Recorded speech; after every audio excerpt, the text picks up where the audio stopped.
welcome to Numenera. Something different this week. Hopefully we get this. It's a true one shot. We get it finished within the session. A short overview of Numenera for those who don't know. It basically plays on Earth, but several billion years in the future. There are humans. Are there still humans? Are there again humans? Nobody really knows. But there are a lot of lost civilizations who left a lot of lost technology. So basically, we have a pseudo-medieval human society which uses Numenera, artifacts from the past, to build magic wonders. And our group here is hunters for lost Numenera, the explorers and seekers. Please introduce yourselves.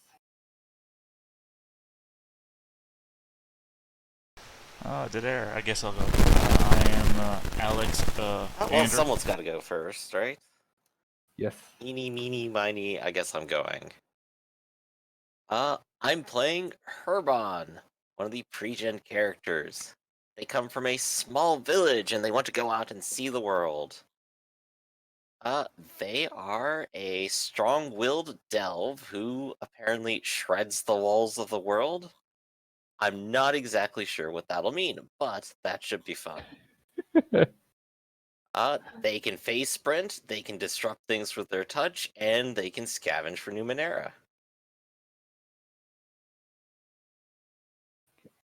Teta, you wanna go next?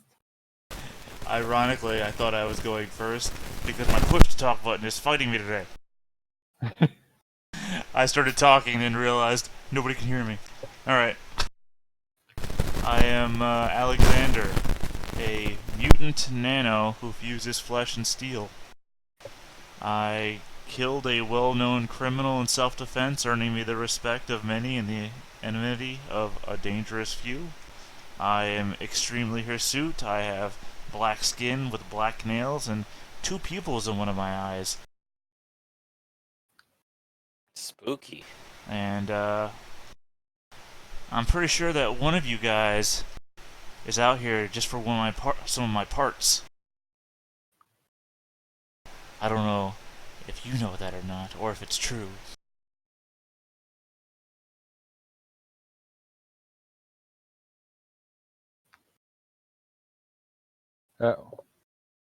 Who do you think is out for your parts? I'm gonna go with the first guy who talked. Okay, then Argloid, please introduce your character. Okay, I'm playing Chowry. He is a rugged jack who hunts. Let's see. He is generally known to carry a bag of like tools, a bow with some arrows, for the hunting, a broadsword, clothing. He covers himself in hides and furs when he's not really selling said items. And yes. Did you pick a connection already? I had not. Then please look quickly into the chat and pick one. Griffin, what's your connection? My connection is that I've recently discovered that when I stand near someone, they partially share my phase sprint ability. And I'll go ahead and choose the person on the run. I'll choose Theta. So I'm gonna mark that down for myself here so that I remember. Argloid, have you chosen? Yes, I just need to go back to the Roll20 page real quick to see who's.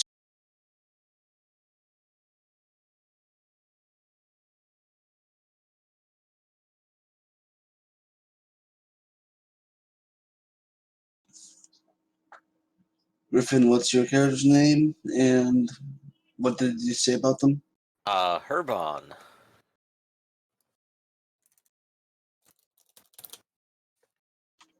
Is Herbon foolish enough to go walking around in wooded areas? I'm foolish enough to walk around anywhere. Alright, then you got caught in one of my traps and I had to get you free.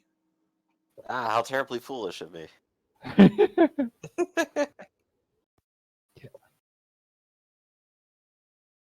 uh,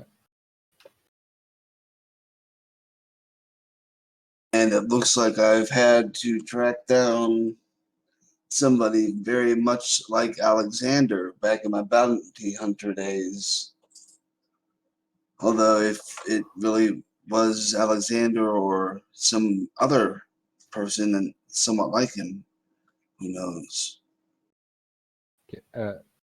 Jory, you play a check, so you get one flex skill every day, in which you can be trained, but not specialized.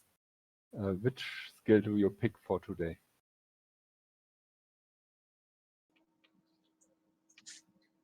I'm gonna go. Well, let me take a look at what I have here. I need to save the PDF of the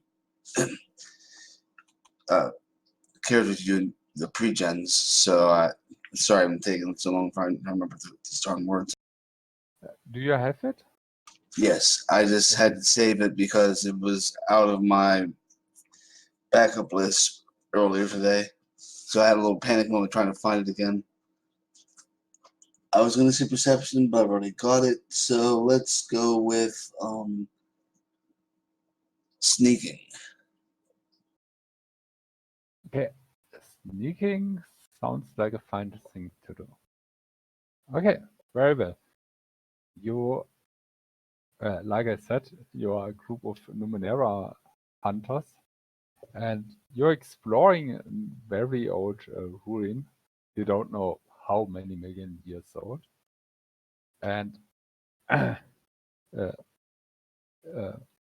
sorry, Nessiga. Herban is looking at Numenera and foolishly pressing buttons, and suddenly you all teleport.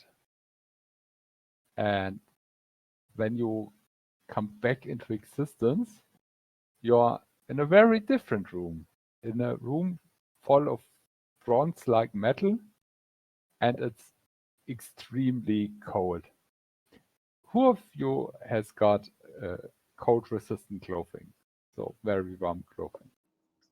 I guess that would be me with the hides and furs on. I mean, I am covered in fur. My clothing only specifies that it is clothing. So I'm gonna Okay. say probably not. Okay, then Griffin, you will take 1 might damage every 10 minutes you stay around here, and the others will take 1 might damage every hour they stay around here. It is cold, their clothing protects them, but not completely. You are frigging cold. You want to get somewhere warm. The room is In lit at least, right? Yes, there comes in light from the outside, and you see open wall panels and stuff like that. It seems people have been here and already looted it. Oh yeah, And this place is made out of metal. I was thinking of doing that. Quick, strip the paneling.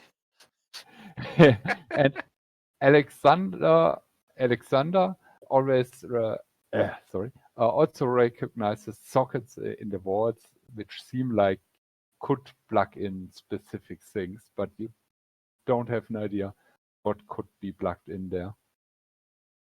Okay, what do you do?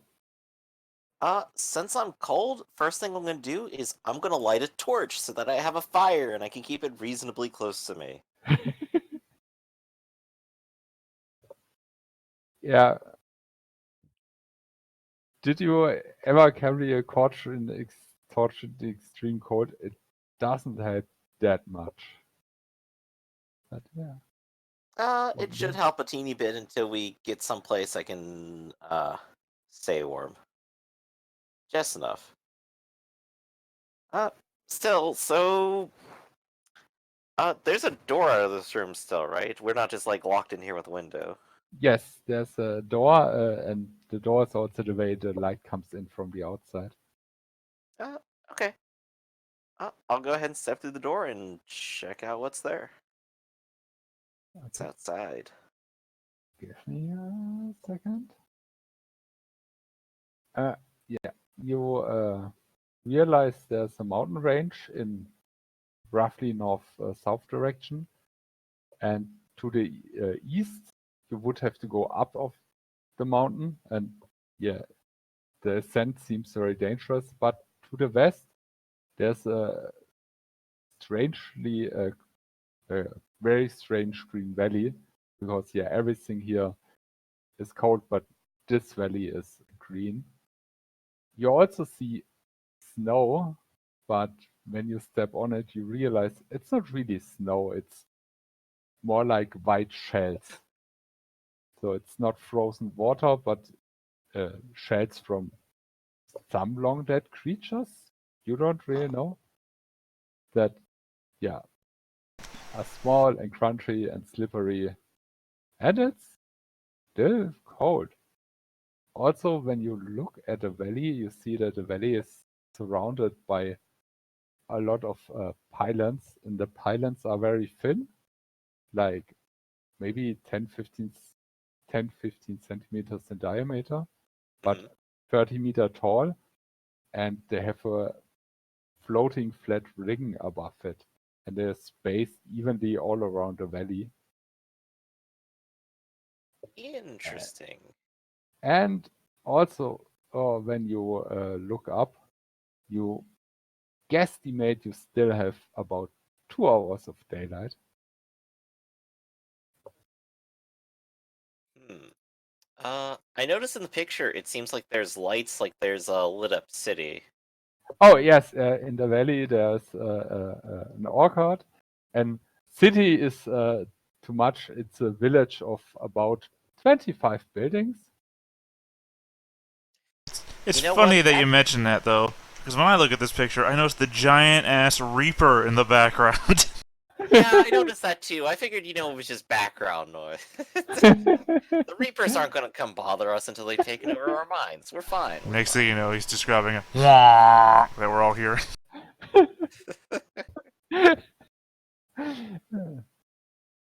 But that village sure looks like it's warmer than where I'm standing. I'm all for heading towards it if you guys are. I mean, Pillars have me a little worried, but unless you guys know something about it, may as well check it out. nothing special about the room behind us, right? It's just a cold room.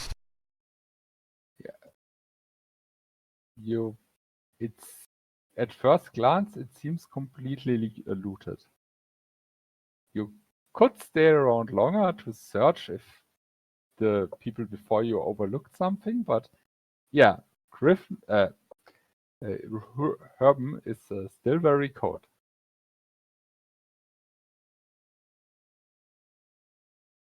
Just checking.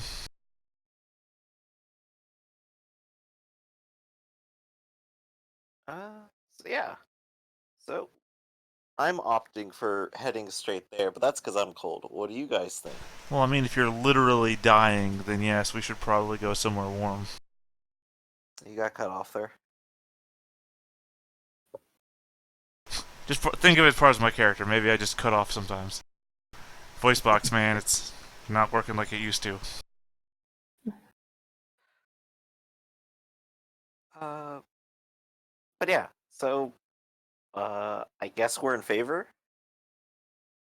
Let's do it. Yes.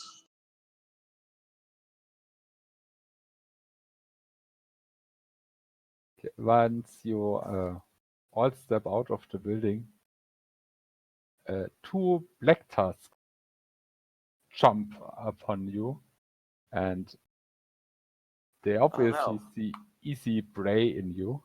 Uh, roll for initiative. Whoever Hey, has, uh, that's a skill I have. yes, you can add a +3 to your roll. Let's see. So how do I roll for anything on this sheet? Yes.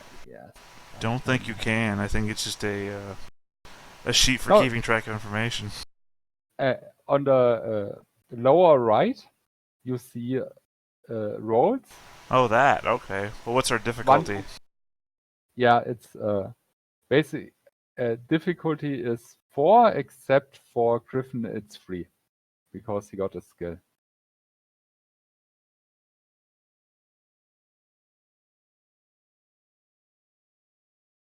Well, we're just as bad.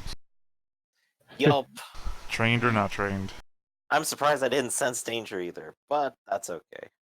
We'll cover that later. Alright, so this is my first time playing. How is initiative figured? Yeah. Scroll that- down to the bottom and hit the difficulty 4. I haven't even filled my character sheet out. Doesn't yet. matter. You just hit the button. Okay.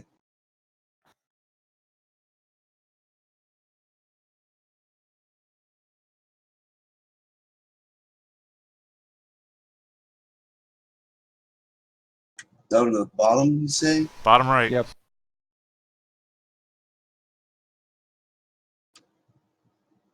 All I see there is roll versus difficulty. Yeah, those are buttons. Yeah. So which one do I roll for? It's 4? Yep, Okay, you did it.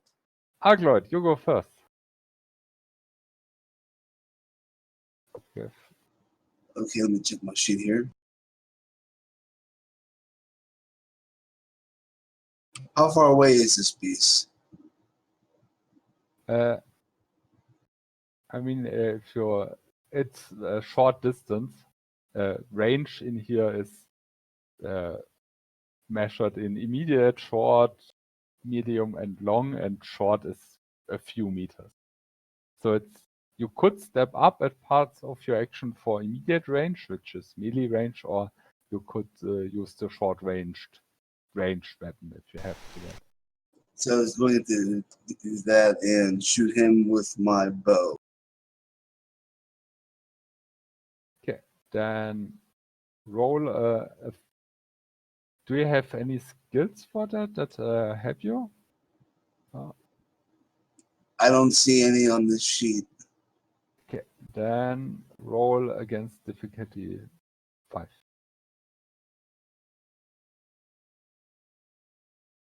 Oh, yeah, sorry.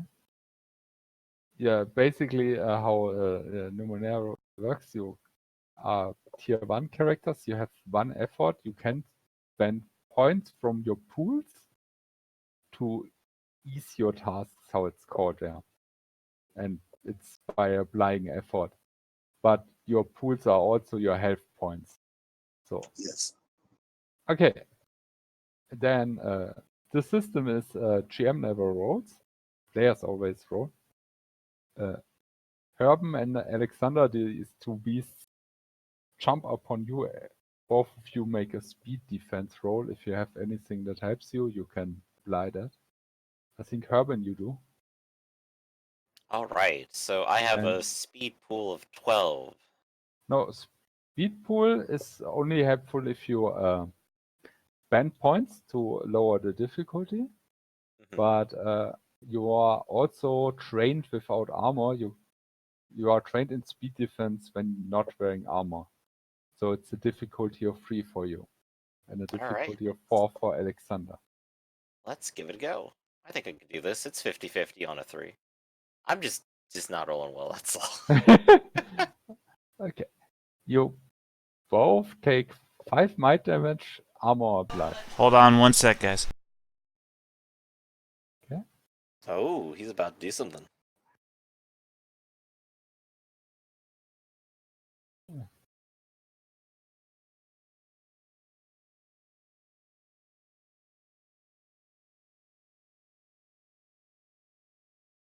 The suspense is killing me.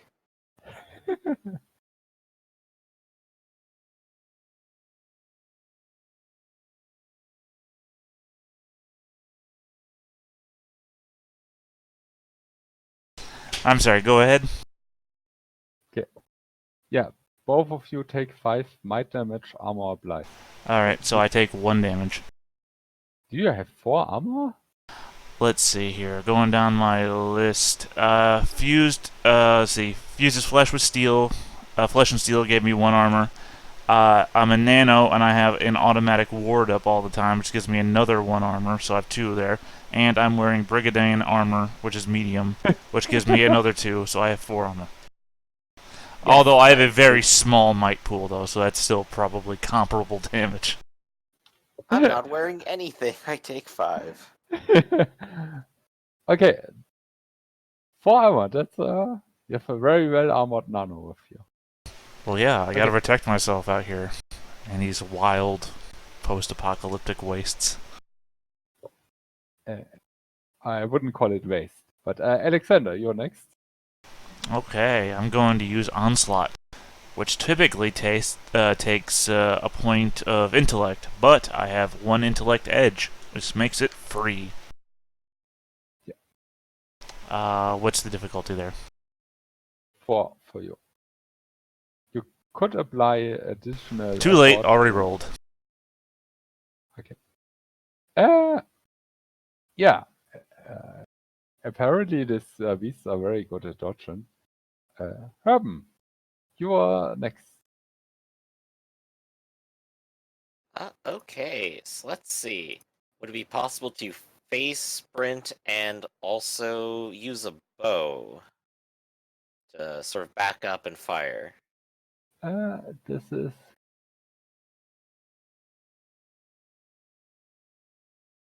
Phase sprint ultimately here would be either I run really far or I just use it to give myself an asset to speed defense task.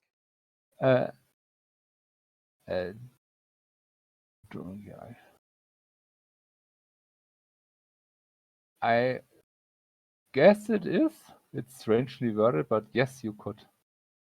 Okay, so And I'll go ahead and spend a speed point for that. now Since you got 1 speed edge, so the first point is free. oh, very good. Yeah, you And see? since I'm here being eaten by wolves with Theta's character Alexander here, he is also phasing now.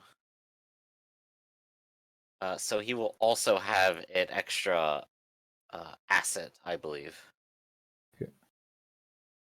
And then I'd like to go ahead and shoot my bow. Okay. Yeah, back up, I shoot. mean, don't you have a melee weapon? I mean, I do. It does less damage. I could still do that though. Sure, I'll just stab him with a knife then. It is an eased attack.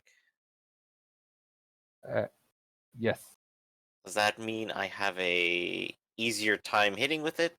Yes, that they are good at speed dodging, and this so it goes from 4 to 5, and because of the easing, it goes back to 4. Alright, so I'll give it a go. Here's me trying to stab him. It worked! It does 2 damage. It's okay. Then I note that. Oh,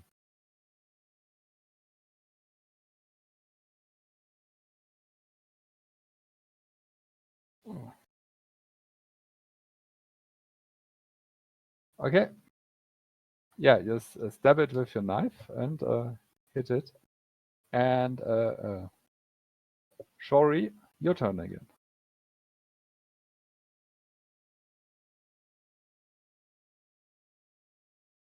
All right. I just remembered my character's name was Showroom. I'm sorry. Well, then, what was it called when you spend points from your pool to make something easier? It's called applying effort. And All right. And for a bow, would that kind of effort be might or speed? speed. All right. Let me look at my character sheet here. Speed has a pool of 11. So you spend 3 points, and it makes it 1 easier. So you have difficulty of 4 left. All right. I'll do that. And I'll try and shoot another one.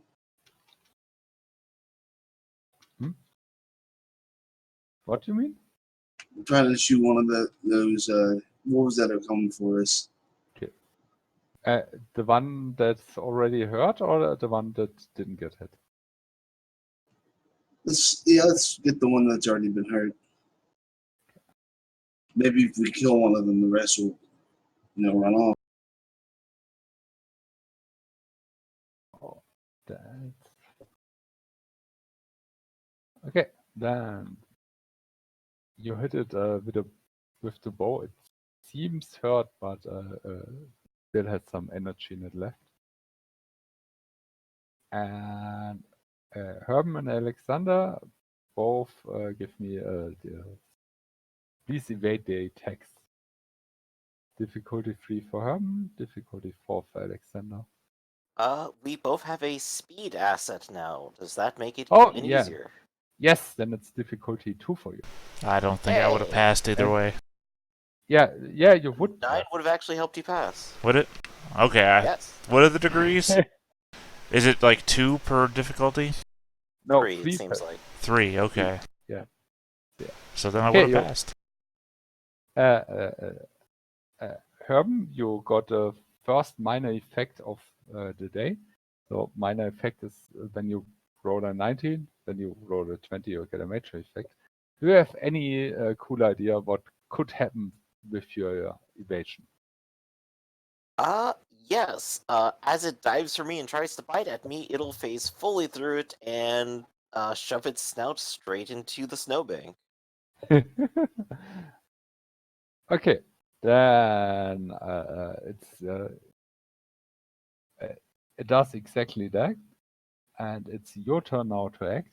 Alexander first, and Herman, and because it's in the snow, in the shelled snow, your attacks against it are one step east. All right, perfect. Damn it. I'm just making hand gestures over here as nothing seems to be happening. You're just waving your hands in the air, waiting. I mean, yeah, it would be obviously he had some idea I'm trying to do something, but just nothing's coming out here. Okay. So at this point, I'm gonna go ahead and phase sprint again to give you an additional advantage and me as well. Now it actually costs a pool point, correct? No, this edge is for every action itself. It's so every turn. The first Oh, action so is as long as so it's free as long as I still have the edge. Okay, cool. yes. I And will do that every turn. I mean, if you apply speed effort on top, then you have to juggle the points because first speed effort costs 3 points, and with the action you are at 4 points and you get -1. If you don't do the action, so you pay 3. If you don't do the phase and only apply effort, you pay 2 for effort. So yeah, edge is really, really good in the system. Mm-hmm. All right. So, I'm phasing again, and I will try to stab it with a knife. And you said I could make it even easier if I put in some effort. Yes. All right. And how much will that cost right now? Free speed point. 1, 2, 3. Okay. Okay. So it's 15, -1 for Snout and Snow, -1 for the light weapon, and -1 for your effort, so you're 6 or higher, difficulty 2. Yup. Let's give it a go. That's a success. Okay. And an 18 in on a damage roll gives you 2 additional damage, if I remember correct. Ooh. So that'll pop it up to 4. Yes, that powered. And at that point, the Black Tusk is like, "Oh, you heard way more than it's anticipated," and it goes, it runs away, goes the fuck off, and its friend looks confused for a second and decides, okay, I run too. So yeah. Sorry, if you want, you still can shoot after them. If you don't, they just escape. But That's another arrow I don't want to waste. Oh, we're still alive at least. That's what matters.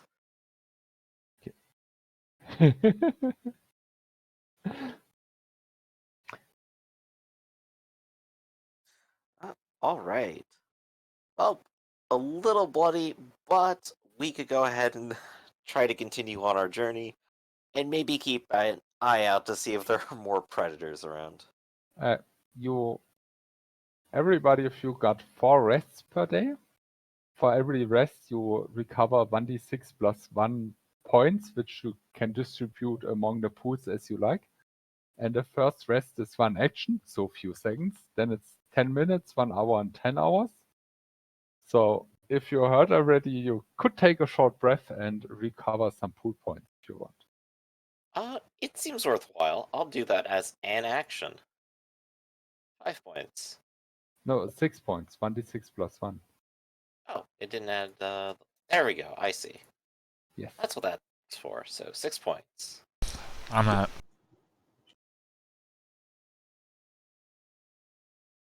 Just for the record, I mean, I'm not. So I only took 1 point of damage and spent no points. Yeah. And I took 3 out of my speed, so that goes back up to 11. Yes, that's Since you said we only had 4 a day. yeah. And the next one is 10 minutes, so the first one is really the most versatile because it's just a short briefer.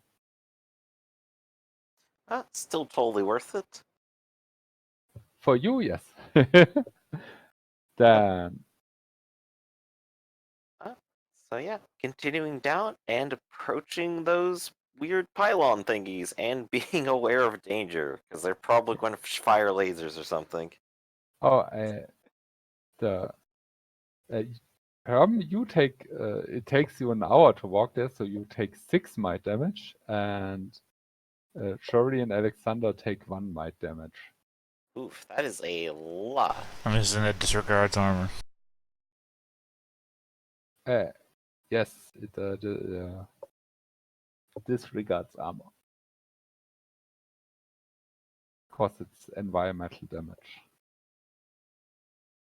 And I open up a jar of hot water and pour it all over myself. Short-term solution causes a long-term problem.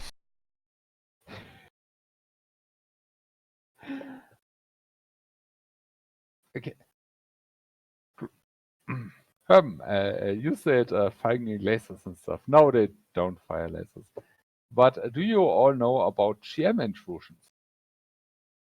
I've read the name many times. Okay, so basically at times I, the GM, think something funny could and should happen. I can offer you one of you 2 XP, 1 for yourself and 1 to give another player, and a short reason why you give it to this other player. And something happens. Herben, and since you got no XP, you can't refuse the first one. Okay. You get 1 XP and 1 to give to another player. Who do you give the XP to? I'm gonna go ahead and toss it to Arcloid. Oh boy. Thank you. Yeah. So note it down. You can use these for player intrusions. If you think something cool should happen, you can spend this XP.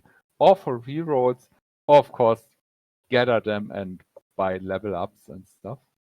But Chairman intrusion first. Herben, as you approach the pylon, you slip in the snow and face plant on the pylon, and this activates its defense of electric shock and applies 2 electricity damage. Oh dear. And that also goes towards might, correct? Yes. All right. Well, that was a shocking experience. But I'm definitely going to try not touching it now.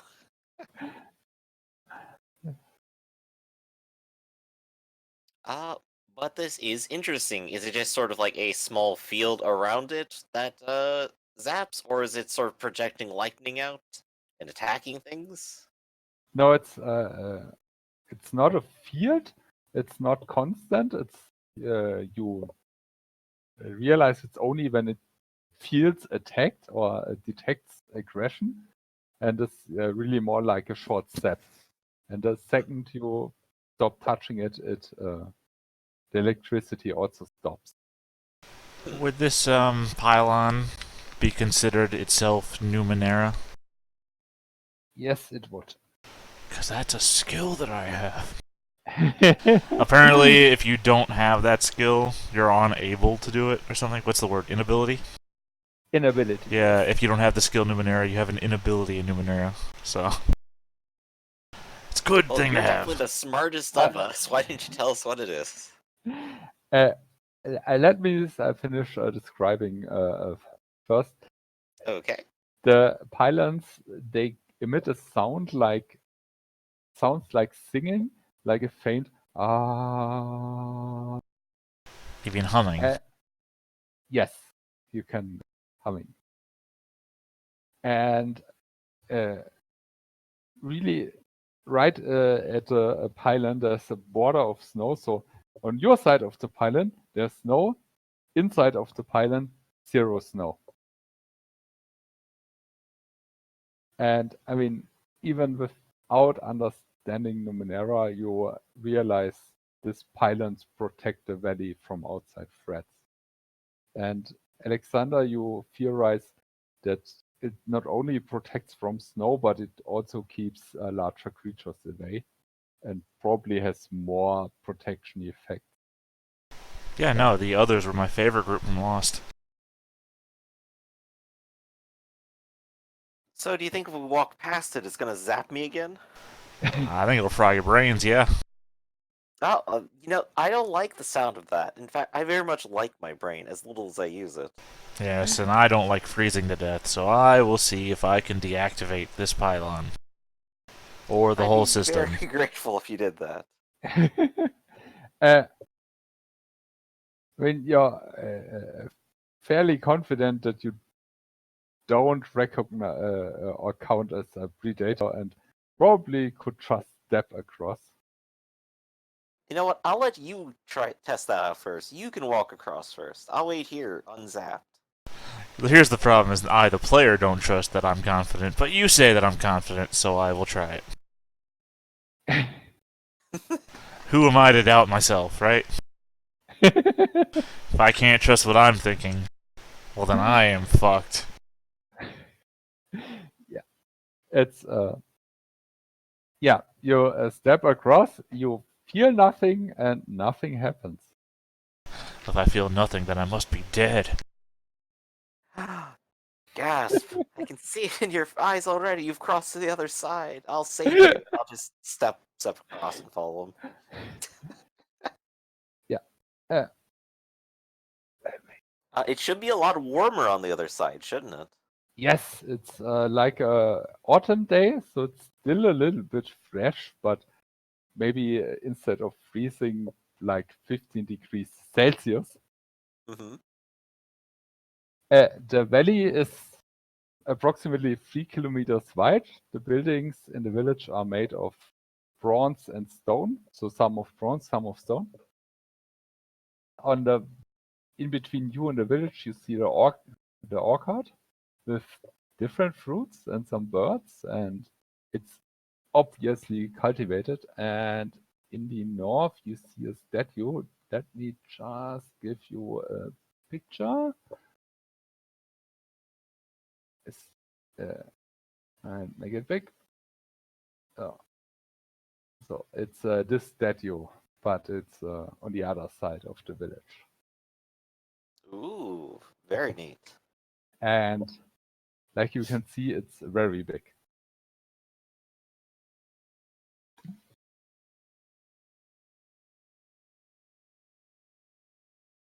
Well, I'm sure there's an interesting story there, and probably some interesting loot. But there's definitely two things I need. One, cold weather clothing for our current climate. And 2, something for these electrical burns. Well, then we should have killed one of the wolves. Or whatever they were called. So I suppose let's introduce ourselves to the village.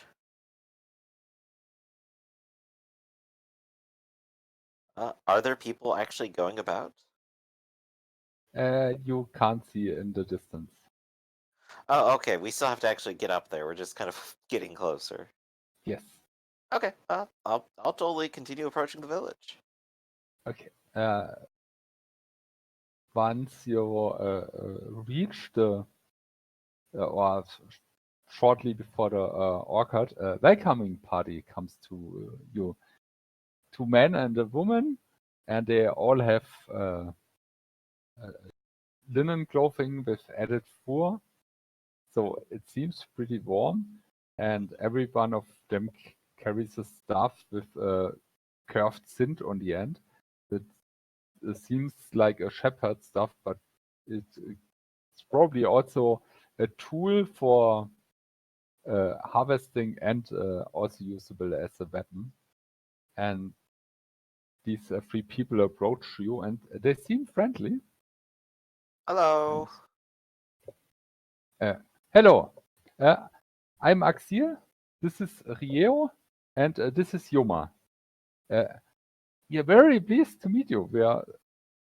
You're the first visitors in a whole generation. So be welcomed and be our guest. I'm We sorry. offer you food and shelter. I'm sorry, real quick. How long is a generation for your people? Oh, 20 years. Okay, just wanted to make sure. Oh. How long is the generation for you? I don't know, I'm the only one of my kind.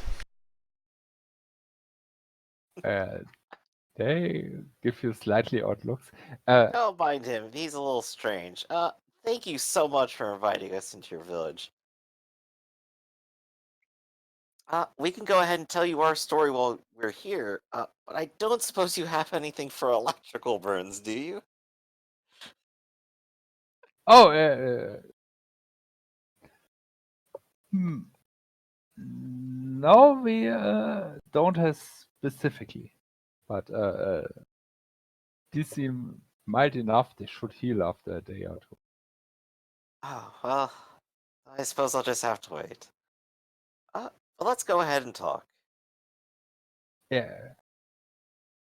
Yes. And yeah, if they're willing to take us anywhere, we'll sit down and I'll just share with them like our very brief story of, yeah, there's a structure up on the hill. Yeah, there's some nasty beasties, and yeah, we walked down here. And how did you get into the structure? Well, you see, I saw this panel with a shiny red button, a jolly candy-like button, and I just so happened to have pressed it in a moment of innocence. And then I just happened to have been where I was, up at that structure on the hill. Oh, that's strange. But,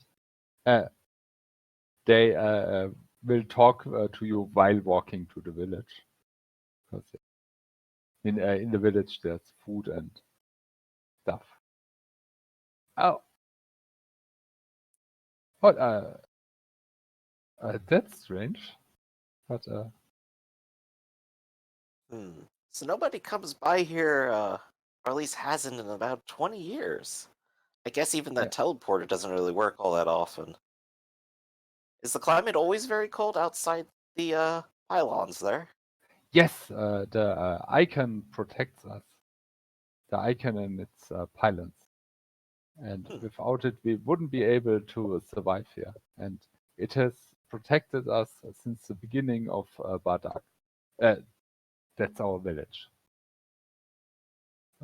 I see. Well, it's good that you have it. I definitely wasn't going to last very long out there. Yes, it's great that we have it. Protects us from snow and those black tusks. Oh, is that what they're called? Well, hopefully I won't have to run into one of those again. Sorry, just to go back over something real quick. The giant statue, calling it a statue? Yes, The the icon, statue. apparently. The icon. How far away from here is that? Uh, maybe 2 kilometers from where you are right now. But is it placed like it's within the village? No, it's north of the village. Okay, I guess I'm gonna ask then. That giant icon down the way, is that within the bounds of the village? Yes, it's at the edge of the at the edge of the pylons. So the pylons are generating a dome that keeps the snow out. And that thing is within the dome, or is it without the dome? This is within the dome, but it's way higher up, and so some snow got in there in the past, it seems. Huh. Is it on the edge of the pylons, like in the ring, or is it inside the pylons? It's at the edge. So it could be the source. I mean, that seems like a perfectly logical conclusion. It obviously has something to do with all this. Yes, it has. It created the pylons for us. We are very sure, and we protect its holy grounds, and nobody is allowed to enter them. And in exchange for our service and for our protection, it protects us from the snow and the beast. Wait, if nobody's allowed to enter them, I guess I just look at the other two. I'll just like look back. So, what's our plan then? I don't think we're gonna exactly walk anywhere. We settle down and never speak of this again. Short game, everyone. We find a village, settle down, and live the rest of our lives here. We've always been here and no one can say otherwise. Certainly not to an icon that apparently doesn't want anybody to enter the village. I mean, the villagers are just concerned about their own livelihood, right? It would I mean- be pretty terrifying if something were to happen to it, and it would be especially cruel and unusual if it was our fault. Oh, I don't necessarily blame them for their attitude right now. 40 years passed or so, some strange explorers came and they didn't heed our warnings, and they went to the icon, and then earthquakes shook our village, and we never saw those explorers again. This is a quick aside. This is a weird hook to an adventure. Here's a strange thing you should probably investigate. Here's all the real reasons why you shouldn't, though. Because, I mean, I don't know where the hook is if we don't go there. Well, I mean, right now we're stuck out here unless we find a way back. That brass room back up the hill didn't really seem to have much there. It seemed to more be a destination location rather than like a teleporter or something, right? Yeah. So, I mean, if there your- were to be a way back, it would be that big thing over there. Probably. I mean, you're seasoned Numenera adventurers. You're used to superstitions around Numenera. And I guess my problem here is that I'm thinking about it, and this is like a paradise, an oasis in the middle of a wasteland, and they just said people don't come around here so much that the last person that came through here was 20 years ago. And it's like, this wouldn't be a bad place to settle down. on the topic of settling down, we always need new gene material for our long livelihood. So they kind of glanced at Jory and Herben, so you would make welcome additions. Yeah, so it's If like that- a Mormon colony with a, let me guess, overabundance of women. No. The opposite. I'm just saying, this is like prime material to stay. It's one of those horror stories where they say, I love you forever, just never ask me about... It does bother me that they said that the last group went down there and then an earthquake happened. 40 Which years mean ago. Yeah, which would mean either A, an explosion happened, but it didn't affect anything, or B, it is able to move a lot of stuff around to cause something like an earthquake, which makes me really question what the purpose of this thing really is. Also, what happened to the people that came here 20 years ago? Oh, Oh, they're probably dead. they went out for the west and tried to find a way out of here. We never heard of them again. We don't know if they found their way homes or not. Right. I'm assuming you don't necessarily know where the closest village even is. No. Outside of this one. Right, so it would probably be a fool's errand right now to kind of explore without quite a lot of preparation. Yeah, we mostly stay to our village and the protection of the icon. hmm Well, if we're ever interested in getting back to the rest of civilization, Whatever it would that means. probably behoove us to explore it one way or another. However, I want to take like a nice long rest. Oh, also those 40 years ago after the earthquake, one of the pylons went dark. We so the icon shows its displeasure. When you say went dark, you mean that there's snow pouring in on one side of the village?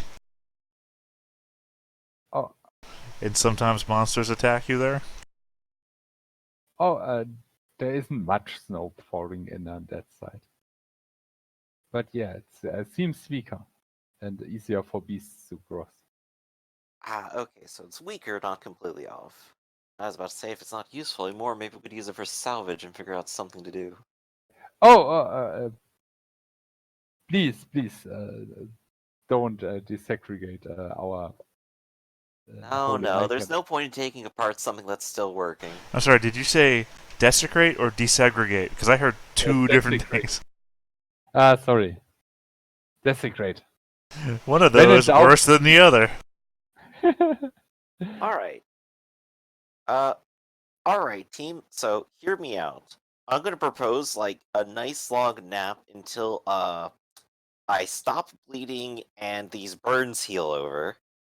And then we can go up the hill and, check out the icon and, well, I guess just see what's going on, if nothing else. Sorry, you mean I- 10 minutes? You need 10 minutes? Are you still Probably with? more. You are still within earshot of those 3 villagers, right? I mean, it doesn't really matter. They said please don't. They didn't say, upon pain of death, do not go up there. It's forbidden. To you, you live here. It's forbidden for all. Well, we don't abide by your rules. We just got here. By your own rules, you shouldn't have let us in.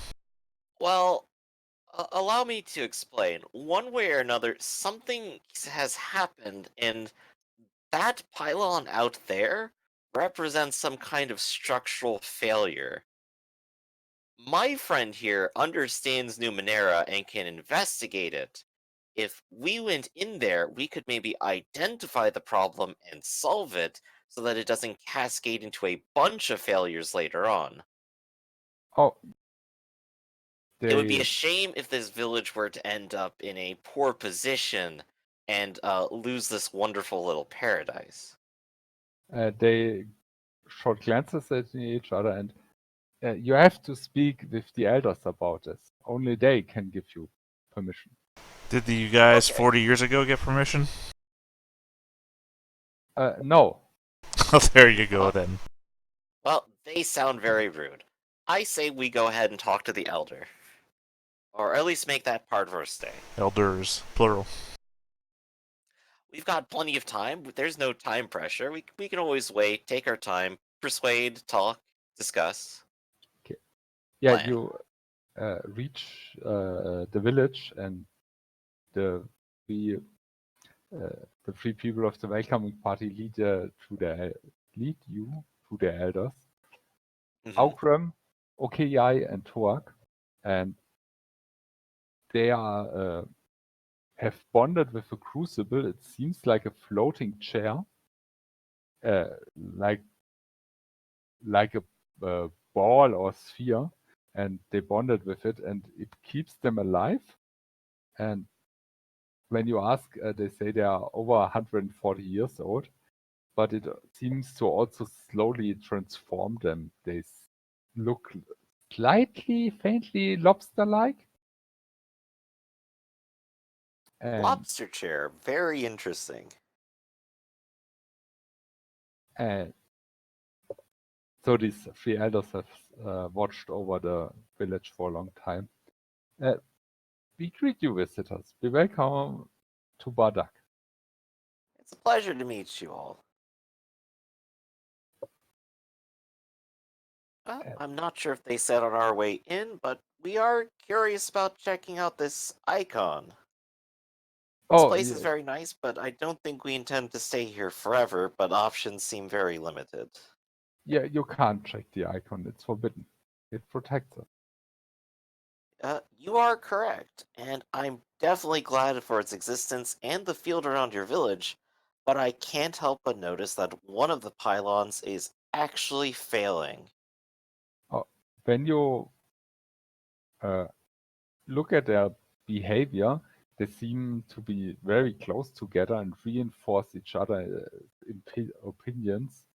You get a feeling you won't manage to convince them all three at once. You would have to catch them one by one and then convince them. Okay. So I guess we just spend some time talking, end up getting to that point of discussion, and then just sort of break for the day. Yeah. Right? Yeah. Okay. They also offer you clothing because you're the only one not dressed for the weather. Yeah, I'm gonna go ahead and add that. And yeah, you can still freely stay for a few days. What do you do within those days? Well, the first thing I want to do is rest up. Start a family, have kids, watch them grow old and die, grow a long beard. Oh wait, I'm already completely hairy. Never mind. And I could try to trust you two to at least convince one of the elders, if not maybe two of them. Yes, because I really seem like the talker here. I guess I'll give it a try too. But first things first, what does it take to rest up aside from our short rest here? If I just like rest the night, do I get might back? Yes, you have 4 rests. The first is 1 action, then 10 minutes, 1 hour, and 10 hours. Alright, so these don't like refresh after like a day or something. Yeah, they refresh every day. So after the long rest, you have 4 new. Okay, so should I go ahead and just roll 2 of those right now? No, I mean, you have 3 rests left, and I guess you don't have that much damage. You can just be full. Or you could roll 3d6 plus 3. Sure, I'll go ahead and roll 3d6 plus 3. Odds are that'll probably end up doing it. 14, yep. So that'll put my might back up to full. Yeah, and next day you've got your complete amount of rests again. Okay, excellent. If you want to make yourself helpful, you can help hunting, or they build new houses out of stone for young families. So yeah, because the village is growing slowly, you could help that. You could help with that. And also around the failing pylon, they report to you there are creatures, dangerous creatures that coming close, and it would be nice of you to deal with those creatures because the villagers aren't really fighting types. Right. So plenty of things to do in the village to help out and ingratiate ourselves. I suppose we should try to do the talking and convincing first, and then see if we can bargain that into guaranteed assistance for some amount of time. So I'm gonna try to catch at least one of the elders alone and start trying to talk to them. Okay, you catch Ogrim. Hello, visitor. How can I help you? Hello, Ogrim. Oh, I just wanted to talk about the pylon out there. I tried explaining yesterday, but I'm not sure if you've heard it all. It does seem like it's a growing problem. I just heard in the village that there's some creatures that are actually getting in that way. Yes? And I think, like I tried saying yesterday, my friend is actually understands Numenera and can probably attempt to repair it if we had the time and initiative. But of course, we would just need your blessing, of course, for it. Oh, if you manage to repair the pylon, you can repair the pylon anytime you want.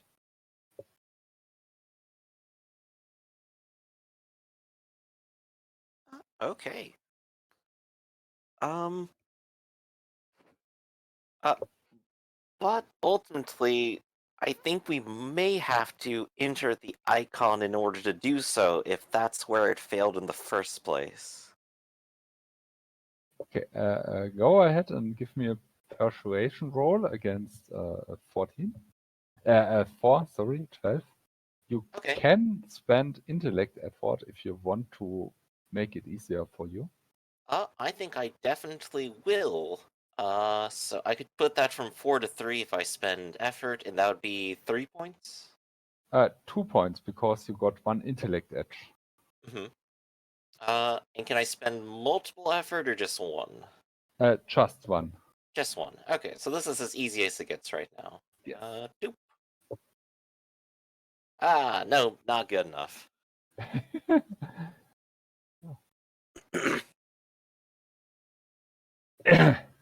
Okay.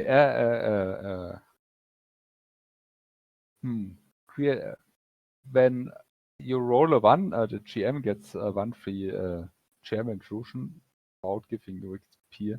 I'm just thinking about what would be a nice intrusion for this. So. Angry mob. Get him out of the village! Those 40-year-olds!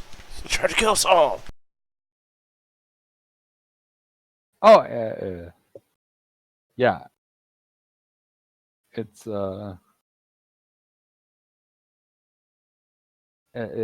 he refuses, and he has 1 villager watch you, so you don't sneak off or do anything. Because yeah, the last time they refused, those explorers just sneaked off, and he doesn't want that again. Alright.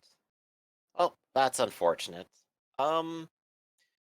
Tell you what, so group, what do you guys want to do? My suggestion would be, we could go up to the pylon, try to clear it out from monsters with the villagers, and then see if we can repair it on the surface to gain a little bit of their trust. What do you think about that? I say we just go to the icon. We completely disregard their wishes and go to the icon. Well, you see, that's where I'm only going to disagree, because if the last group went in and died, and we go in and get our asses beat, and we come outside to a bunch of angry villagers, we're going to get our asses beat a second time in a row, if we're not dead. To be fair, we are most likely just to die there than to get our asses beat and come back out again. And so long as you're only willing to disagree and not actively stop us, then I think we should just go get going now. Oh, Um, you realize 1 villager watches you from like 20 meters distance or so. yeah, and I'll just kind of, like, tug my head at them. It's like, well, we got a little bit of a problem at the moment. Not really, they didn't stop the other guys. And again, it's not like we're exactly under time pressure. We can take our time. I mean, we are under time pressure. They only gave us a couple of days, and then at that point we're gone, so... Well, I think they would probably keep us around as long as we continue to assist them in some regard. I like to hunt Numenera. I do not want to make a new life here, despite the fact that I was joking about it earlier. Well, let's get you closer to the pylon first. I think maybe we could actually start asking some questions there about what this thing is and how exactly it operates.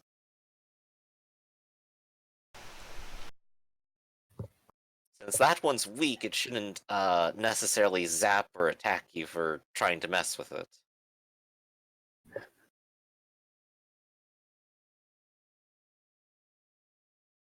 And plus, if we do a solid for the villagers, I think this one will walk away. Or at least not follow us out there. Fine, I'll do this one thing for you. But if it doesn't Thank go the way that you say it would go, I'm just gonna head for the icon. That's perfectly fair because, well, I'm kind of foolish, and if my foolish plans don't work, that's on me. Alright. Are you okay with it, Shari? Arcloid? Yes. Alright. So I guess our plan is to head out to the pylon and help the villagers out a little bit.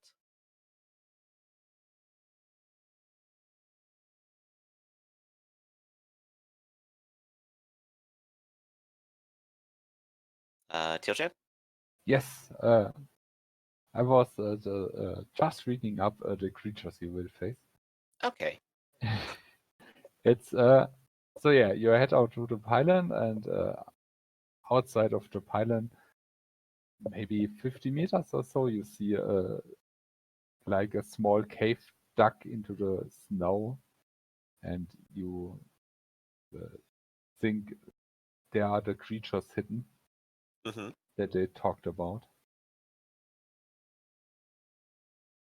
Well, we have at least 2 bows here, and 1 person with heavy armor, so I'm going to suggest a triangle formation with the armor up front at the tip. So,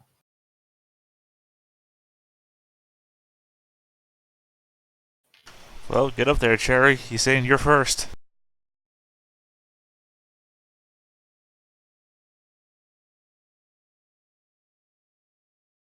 I wouldn't call this heavy armor. What are you talking I about? mean, I'm that's looking at you. You're filled with flesh. Flesh is the strongest armor. Do you not carry a dead body in front of you at all times? Alexander. It's okay, I've got my eyes on things. I'll definitely notice it like last time.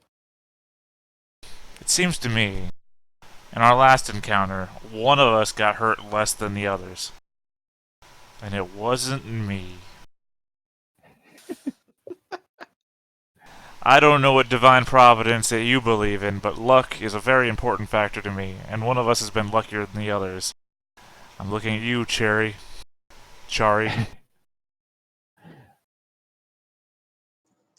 Very well. Well, if I do die, you go right home to my family. I don't know how to spell. Well, then, sucks to be you. And you. Now that we're done this ritual, continue. All right, then, leading the way. And I guess I'm looking out for danger. And I'm looking out for number 1. and yeah, And I'm hoping not to step in number 2. Well, But good I mean, news. You don't step in number 2. That was a landmine. but Trory is the one closest to whatever danger may face you. So, Trory, you give me a perception check. All right. Let me see what I've got on that. Yeah. I am trained in perception. Okay. Yeah. So, roll a 6 or higher. So difficulty 2.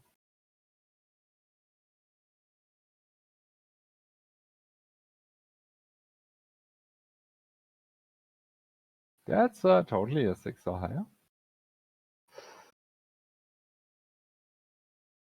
Next picture. Yes, in this cave hides an ice weaver. And this lovely little critter is 4 meter long and hasn't spotted you yet.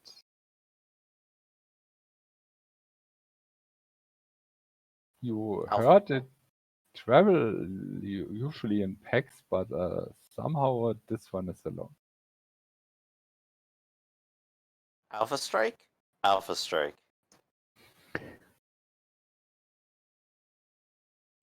So I'm gonna tap. If Chari brings it to our attention, Oh yeah. I'm gonna say let's both pull out our bows and sync up. Frigid Beaver help. What? I just called it a Frigid Beaver. Okay. Good. Yeah.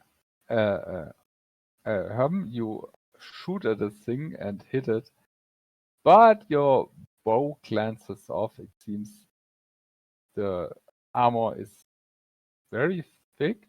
You can apply effort for extra damage instead of having an easier time hitting it. But now that you shot at it and the arrow glanced off, it realizes you are there. So go ahead and roll initiative. Difficulty 3, 2 for whoever is trained. I'm sorry, you said difficulty success. 3? Yes. So demanding.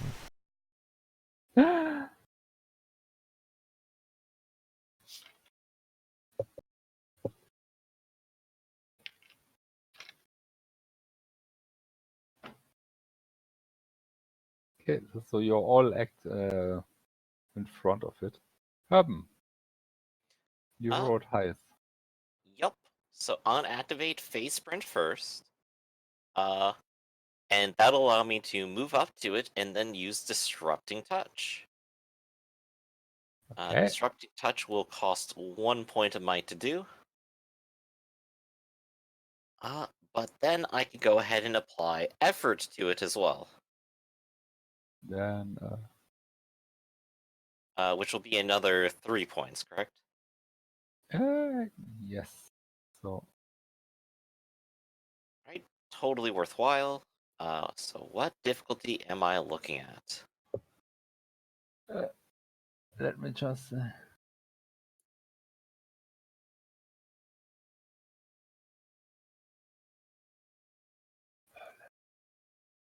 so you apply effort?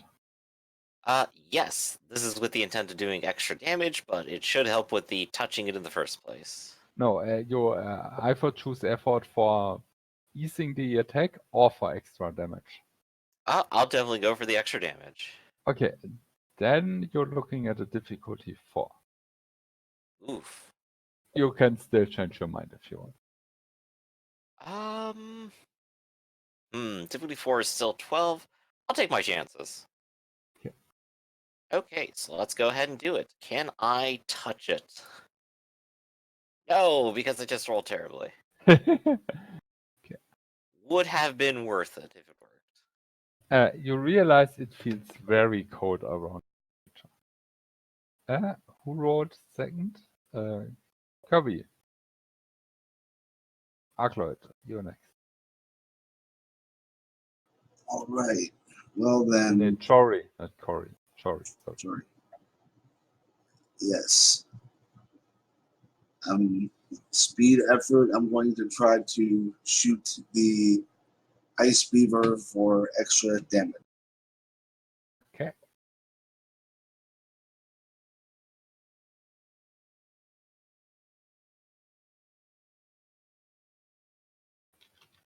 All right. Just make a note of that. And how many arrows I'm down? So it's difficulty 4. Nice. 19, you can either pick a minor effect or 3 extra damage. 3 extra damage. My screen on my main app.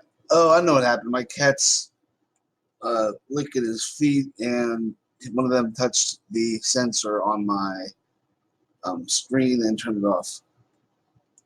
It's not even a push button. It's a fingerprint sensor on my desktop's That's strike monitor, again. and he turned it off on me. I thought like my video card was updating or something. Okay. Then it's Alexander's turn. All right.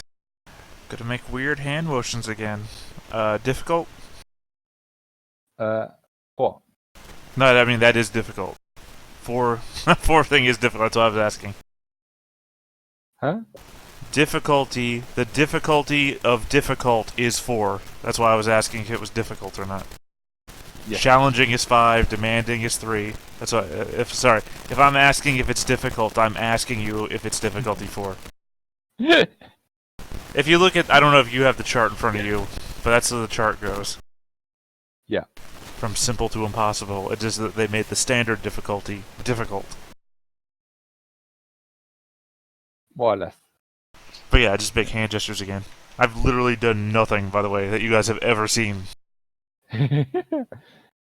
Maybe I'm manipulating luck Keep because dancing, you'll distract him. Yeah, I'm doing the worst belly dance ever. Have you seen my outfit? Hubron, you take 1 automatic code damage from its freezing code that it irradiates. Oof. And it also tries to bite you. Give me a speed defense with difficulty 3. You're trained in it, so it's difficulty 2. And I have a asset because I'm phasing. Oh yeah, then it's difficulty 1. But you still could jump into the attack. I could still jump straight into it. And to be clear, the damage goes to might, correct? Yeah, but Okay. Yes, the 1 point of damage goes to might. I have to wonder, Herban, is there something that you're not doing? I'm just asking because the art for your character is showing off all this cool ass stuff. Oh no, it's just dodging those things. Is it? Okay. Because it kind of looks like he's standing. I guess it says she, Yeah. standing on them too. So I just assume she's throwing them. I think it just meant to represent she's really cool and fast. Got it. I was like, wait a second. She does not. I know, I thought the same thing. It's like, wait, where are my frisbees? Future demands frisbees. I see the art for this character, and basically what happened. This is the art for another focus. So, and the focus your character got, I think, doesn't really have distinct art. So yeah, the art and the focus don't really match too well, but that's it. Okay, you dodge skillfully, not only frisbees but also ice weavers, and it's your turn again. Alright. So I'm gonna go ahead and try doing the same thing. I continue to phase, which doesn't cost me points, and then I will try to disrupting touch it, which will cost 1 point, and I will not go ahead and put extra effort into it this time. So I'm rolling difficulty 4 to try to do 2 armor piercing damage. I rolled even lower this time. It's not a 1. It's not a 1. Okay. And I suppose if Alexander is up here with me, are you? You're also phasing. I'm not exactly sure what Alexander's position is right now. I'm in the back. I'm farthest behind us, Yeah. doing hand motions that nobody can see. No sharing then. Okay, let's keep dancing. But it's Jory's turn. Quick question here. When you asked if I could use weapons, I looked under skills and inabilities, but under special abilities, it does say I can use light and medium weapons, so I might have been doing better than, worse than I should have, but No, I'm not used to the system yet. That little text that says you can use this weapons means you don't get any difficulty on it or any inability, and Okay. or hindered. For heavy weapons, you can't use those; you are hindered. But with Yes. light medium, it's just neutral roll. Yeah. All right, that's So- good to know. So it's you rolled exactly right. Okay, excellent. Well then, I don't want to get any closer to this ice beaver than everybody else already is, so I'm gonna shoot him again.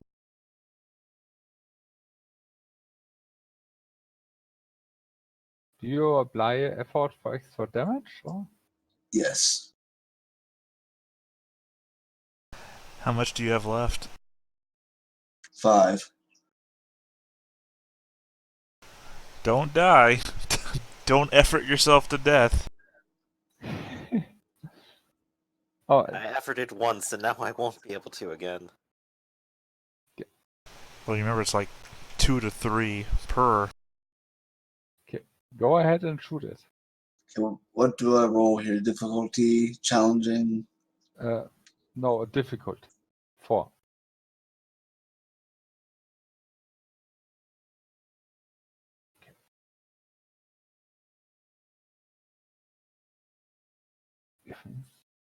Oh yes. Yeah, you manage to hit it right in the eye, and that's so you do the job. The creature gives a little death spasms and then just lies flat and stops moving. It's Hmm. still cold around it, though. So I bet it has something interesting. Is this a situation where salvaging Numenera would come in handy? when you look into the cave, it seems to have stolen some Numenera and made it part of its cave wall. Yes, go ahead and salvage. Alright, so what am I rolling? This is more or less higher is better. So I'm just rolling flat d20 is all? Yes, but you're trained, so d20 plus. I didn't hear that last part, but 19 plus my bonus. Okay. Give me a second to prepare those for you. Time to check out the chart.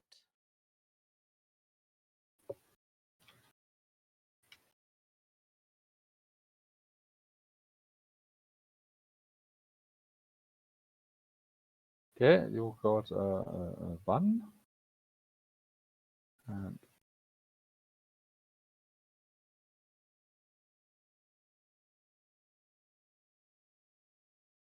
And second one is coming. I got something cool. And but I have to inform you, as a seasoned Numenera salvager, you know, the more Numenera you carry, so basically any above your limit, the bigger the danger is that the Numenera react with each other and something happens that you don't like. So Okay, every day now you have to roll, and the more you carry over the limit, the more serious it gets, or could get. And you could give some away, or you could use some to go below your limit. also a possibility. I mean, and Uh, that's totally how it's intended. what would be the roll mechanically to like see if something terrible happens? Yes, it's a 1d100 plus cipher over limit, so plus 2 for you, and there is a list that I don't in the core rule books somewhere. Okay, so pretty huge amount of variance then. Yes, a 1 is basically nothing happens, and 100 is bad stuff happens. Sweet. But Alright. I'm ready to see what I get though. That'll be fun. and like I said, it's you add your Numenera account. So if you have a lot, and I mean 2 isn't that much, really weird stuff can happen. or really bad. Yeah, so this should be fine for the moment. Uh, So are they discrete objects, or is it like pieces of Numenera? these are discrete objects. Well, what are they? Yeah, I mean, that was my question. Like, is this like magic items like the ones I have right now? Yeah, we're waiting to hear what they are. Oh, I added them to your handouts. You can look at them. Did you? Where? Maybe I need to close and refresh it and it'll happen. I'm pretty sure you can see them. Yes, yeah. In Player's Journal, Herben. On the side, I see, in the handouts. Okay. But sorry, I was too fast. I mean, you got 2 ciphers. You don't know what they do. You would have to identify them first, and you got Well, a I friend. do have a friend who is smart with Numenera, so they could identify it. You never had a friend, never had a friend. Yeah. We're in a cave of wonders.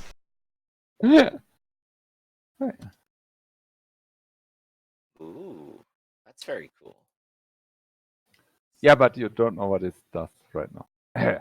Because you haven't identified.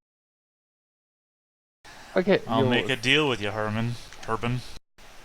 Yeah. I'll identify them, but I get my pick of one of them.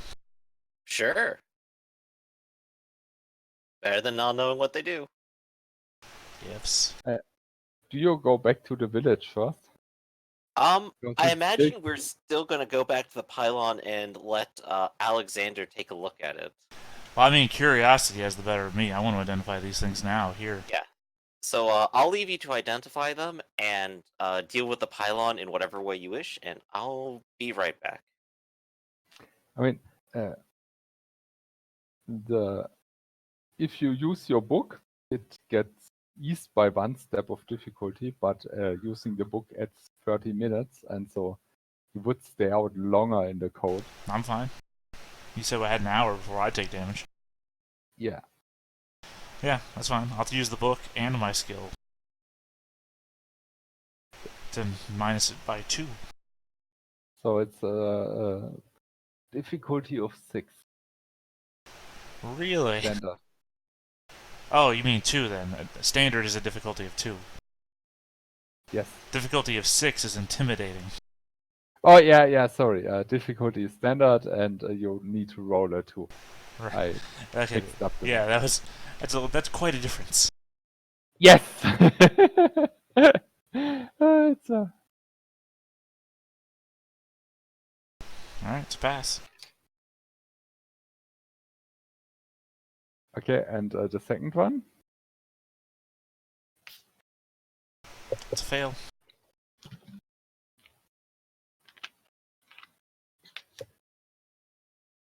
You can apply effort to retry the roll. Oh, I can't retry unless I apply effort? Yes.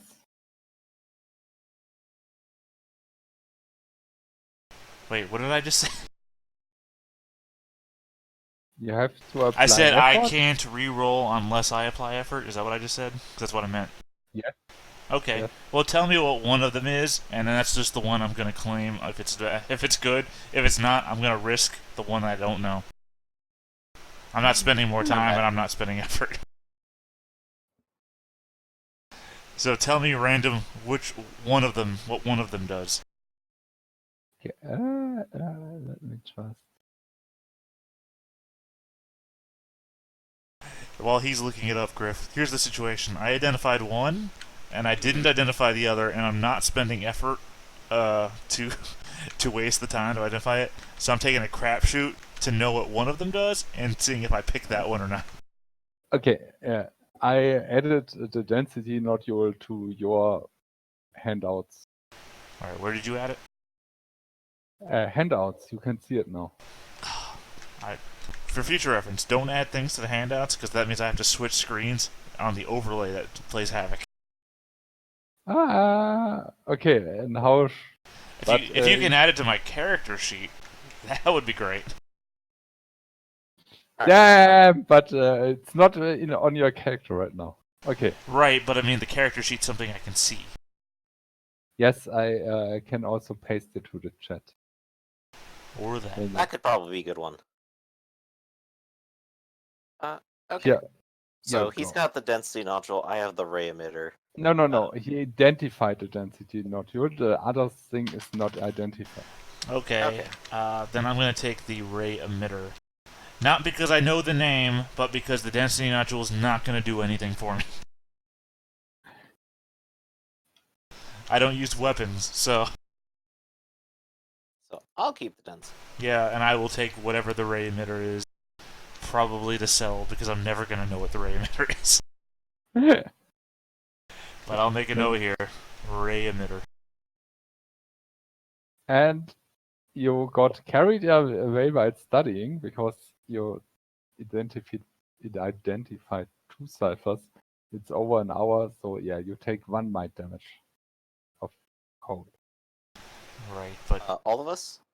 No, only he, because he stayed out in the cold and wanted to identify the stuff immediately. And where did these two assholes wander off to? Probably I guess, back to the pylon and just chilled out on the warm side of it. yeah, like 50 meters or so. That's fine. It's only 1 might damage. I never take damage, so it's... I go ahead and spend one of my recovery rolls, by the way. That's what that was. Okay, then, yeah, this pylon is a little bit darker than the other ones, and it doesn't sing, but apart from that, you can't really tell a difference.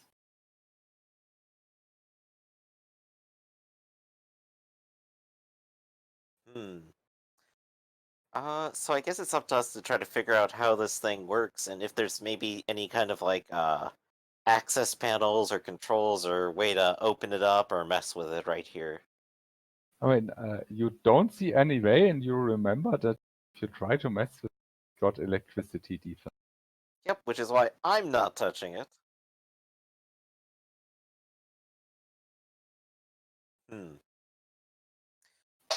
Well, at least we did a solid for the villagers. Sure, we killed a bug. Go team. Yay!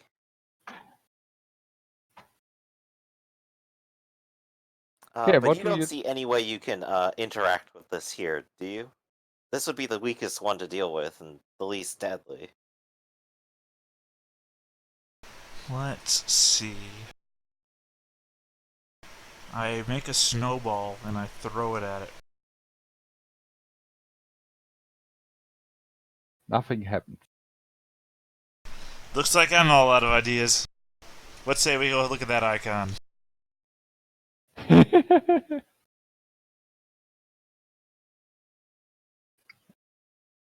I presume you go back to the village first. Yeah. I'll go back to the village and I'll talk to one of the elders about the thing that we just beat, and it doesn't look like there's any way to repair the pylons from up top. You mean one of the elders? Yes, correct. You mean the floating chairs? Yep, the Yes. lobster chairs. Okay, you speak to Okaya. Or Okayai. Mm-hmm. And I'm very thankful. It's a good deed you have done for the village. It's the least we could do for a little bit of hospitality. Again, though, I am still very concerned that one of those pylons out there does not seem like it is repairable from up top.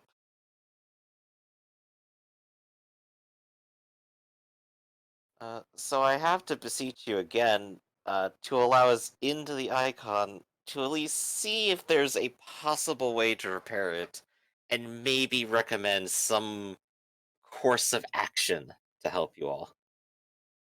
Okay, go ahead and roll persuasion again. This time it's difficulty free. Okay. Can I put some intellectual effort into it to make it 2? Yes, you can. Alright, so I'm going to spend 1, 2 points, because Edge will lower it by 1. Oh, you got intellect edge And too? I have an Edge. No, I'm asking if you have intellect. I thought you had speed edge. So you have 2 edges. That is correct. Jesus. It's very nice, isn't it? I've only got the 1 edge. In intellect. It's a success.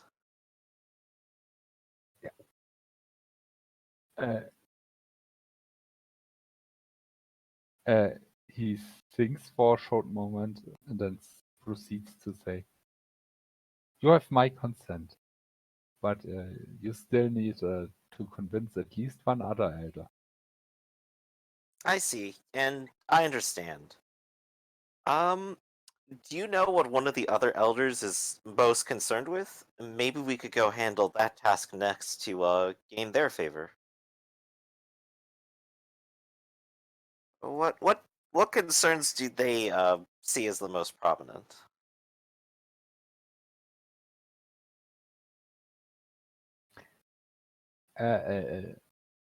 Out of character, you get a feeling that you slaying the ice weavers probably counts with every elder. But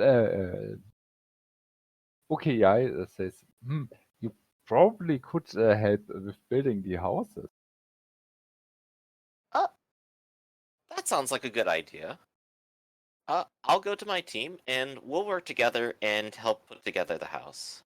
I think that'll make everyone happy. Uh, so I'll go ahead and go to the team and go. Who wants to build a house? Looks like you volunteered, sir. I'm gonna crack my knuckles and say, I believe that we had a deal. Uh, yes, we did. And my plan is, in fact, working. And if we finish up that house, I believe my plan will work 100%, and they will allow us in and not hassle us whatsoever. I'll tell you what, I'm gonna stay here at the inn, and I'm gonna drink till the end of the night. And then I'm heading to that icon. Because I didn't agree to a forever plan. I agreed to head to that beacon and come Okay. back, and if it didn't work, I was going to that icon, so... You can go ahead and rest here, and we'll head out tomorrow. And tomorrow, I guarantee we'll be allowed to enter. So you can rest here. We'll go ahead and build the house and have some fun. You enjoy drinking. So the two of us will go and assist. Jory, I offer you one experience and one experience to give another player. Do you accept? Yes. Okay.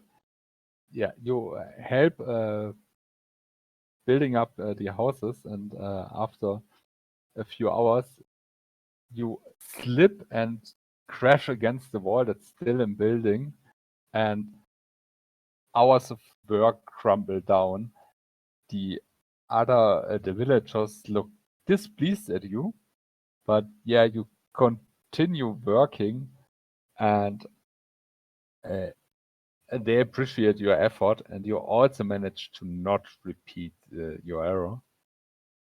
But yeah, this way it, of course, doesn't get finished this day, what they set out to do. But they still appreciate your helping. Who do you give the XP to?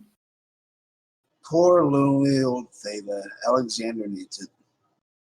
Okay, Alright, so let's remind him when he gets back. And so with just us right now, so the house isn't finished building up. yes. But I could go ahead and try to talk to the elder anyway and say, hey, look, this is almost finished. I think we could maybe help out a little bit in the morning, but I do have concerns about the pylon, and I would like to attempt to look at it and repair it. Given that we've already taken care of the beast, I think we have plenty of time and safety here in the village to to go and deal with the icon, if he would allow us. You speak with Tuak, the one you Yes. haven't spoken to about this topic, and Yes, Yes. one of the new ones. he So Turok. thinks, The other one was with an O. yeah, Orkram was against. You have the consent of Okiai, and Toak, you still have to convince. So go ahead and give me a roll. Difficulty Alright. 3. Difficulty 3. I'll go ahead and put 2 more intellectual points into it for effort to make it a 2. Okay. That's a success, and it was totally worth it. Okay. Alexander, while you were AFK, there was another player intrusion, GM intrusion, and Trory gave you 1 XP, so you can note it down. Alright, what was the effect of the GM intrusion? They helped building the house, but he slipped and fell against the wall, and the wall crumbled down, so he set back the effort So- by hours. Both of your GM intrusions have been he slips.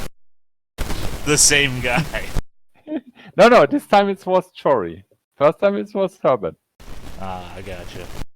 It's okay, we'll all fall flat on our faces soon enough. Oh no, this time you've given me XP, which means I can say no and just give up XP. Alright. It sounds like he accepted and is giving us our his consent. Yes. Alright. So it looks like I'm gonna go back, find Alexander, share a drink, and rest up the night. And remember, you promised to finish up the house and then go exploring. Right. Alexander can go ahead if he wants, if he doesn't want to actually help us finish building the house. And he will. And this is for a night's rest. On his own, I mean. Not build a house. I'll take a short bio break and then we continue to the icon. Okay, short little break.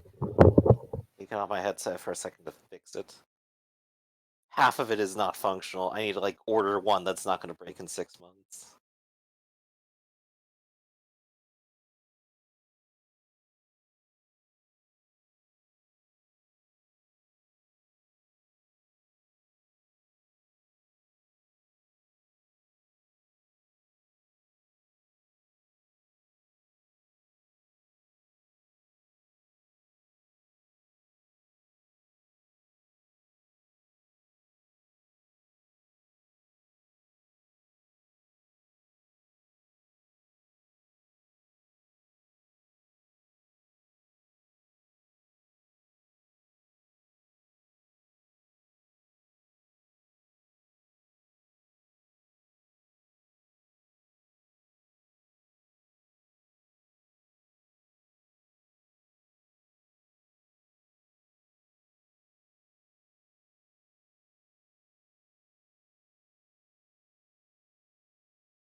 So, I'm back. Everybody here? I never left. I'm here. Very well. Okay. Then you rest up, and the next morning you finish building the house. And the villagers are very grateful. And then you head out to the icon.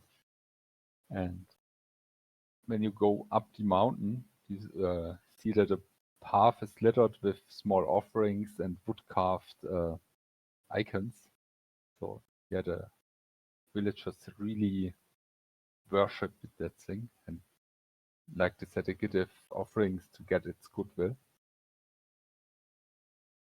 When you're in front of the icon, you see that the icon itself has no obvious entry, but you see several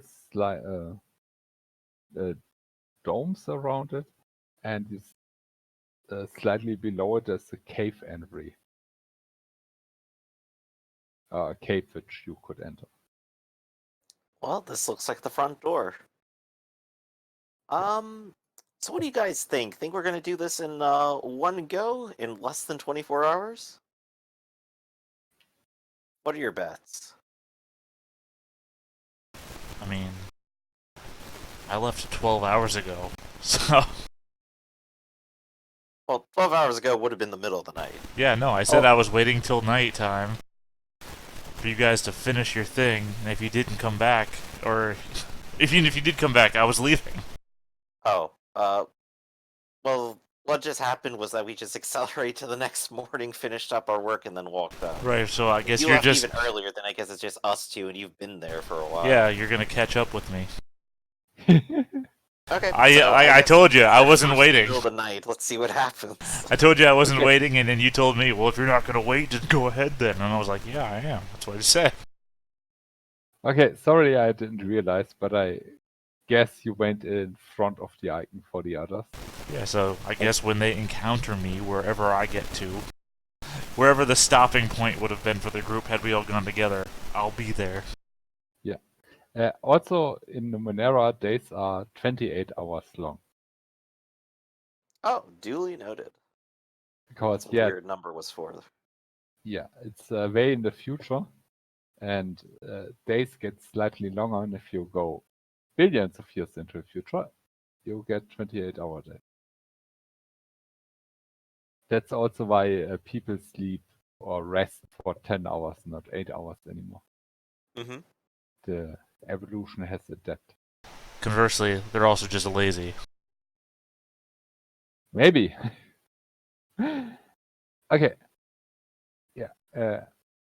You see the cave entrance is 4.5 meters high, and it's like a diamond shaped in cross section.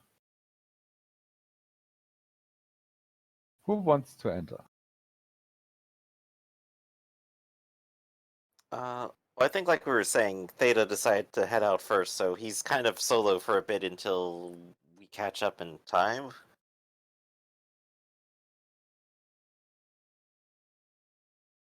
Like I said, I would have just kept going forwards. So if there's a stopping point, I would have reached it, and then the rest of the party would meet up to me. So wherever that point so is... we are meeting at the cave entrance, then. Well, I mean, I wouldn't have stopped there unless something stopped me. I'm saying you guys keep going until there's a physical stop, in which case I'll be there for you to have encountered me again. Okay, then we'll just play with you for a few moments. It's Oh, pretty dark. Teal-chan, are you hitting on me? Maybe. It's pretty dark, but you still see this cave entrance. Do you go in? Yes. Okay. The second you enter the door, or step your foot into the door,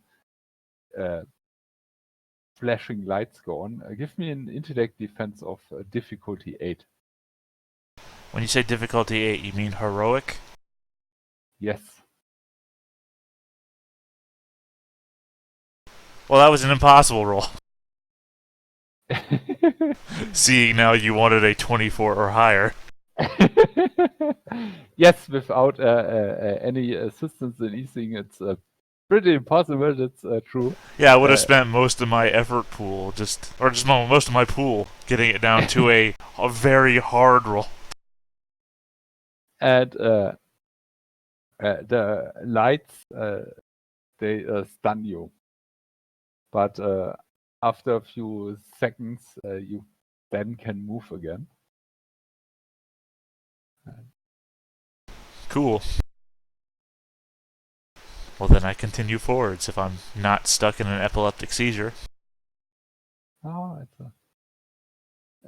you realize that the lights go off every minute,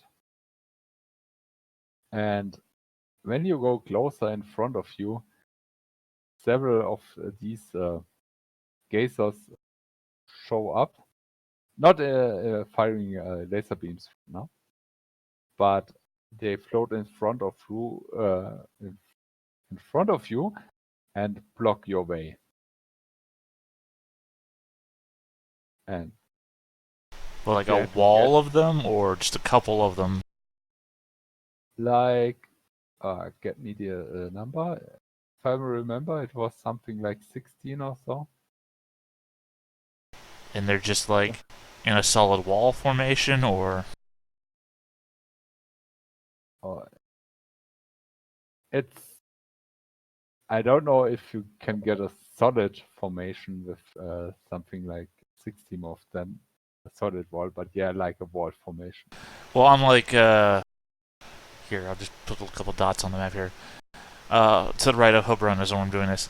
Like, imagine that the map behind here is just like a flat three-dimensional surface, but viewed from the front. You know, just like that up and down wall formation in a row. Just are they like that, or are they just randomly interspersed? No, yeah, they have a wall formation. Cool. I have a question about ciphers. One, what does the level mean? It depends. For some ciphers, it's the effect depends on the level. If the effect doesn't depend on the level, you can ignore it, but it's important if you for some other effects, like if you train ciphers or recharge ciphers, Got it. none of you got the power to recharge ciphers. So basically, they're like a one-use item then. Yes. Alright, I have a one-use item that I want to use. Yeah. You've described that they're all in a wall formation, which is what I needed to know because I have a lightning wall projector. Level 6, usable, complex device. Effect, creates a wall of electric bolts up to 30 feet by 30 feet by 1 foot, or 9 meters by 9 meters by 30 centimeters. That inflicts damage equal to the cipher level on anything that passes through it. The wall conforms to the space available. It lasts for 10 minutes. They're in a wall formation. I'm going to form this wall on them. Okay. So that it will deal 6 damage to them. Lightning damage.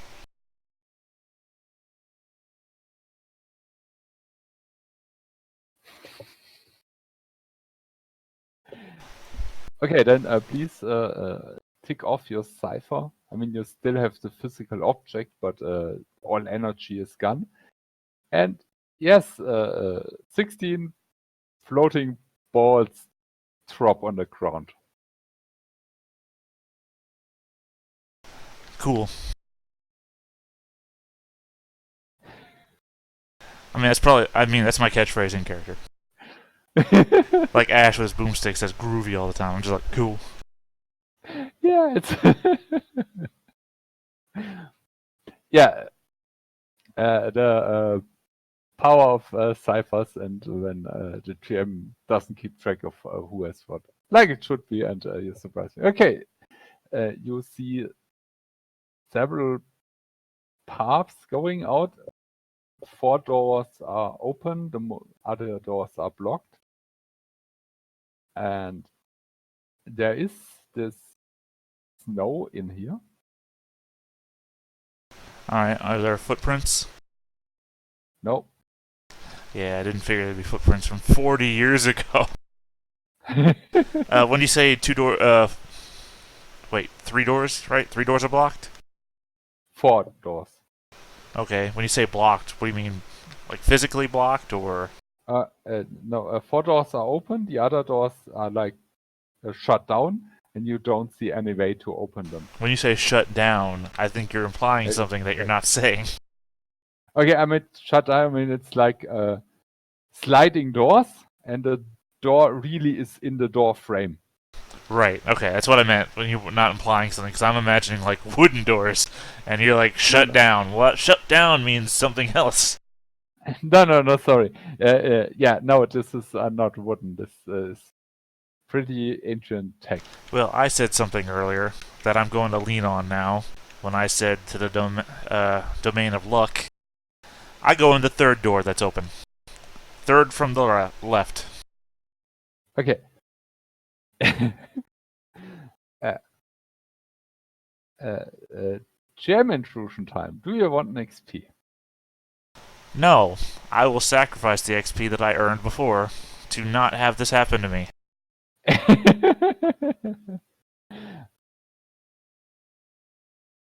Okay.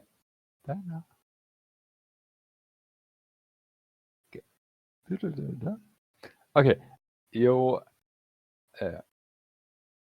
go into a smallish room, and the second you enter, some blue floating light goes on, and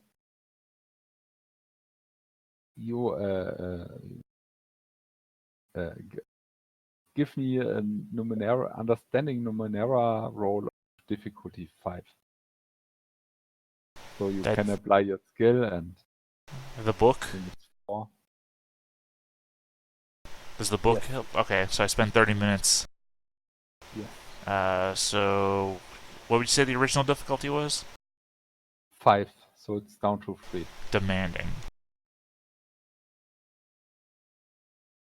Success.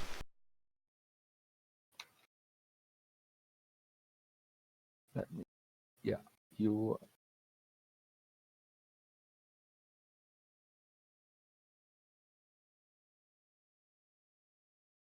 get this message directly into your head, and you realize this is like an archive.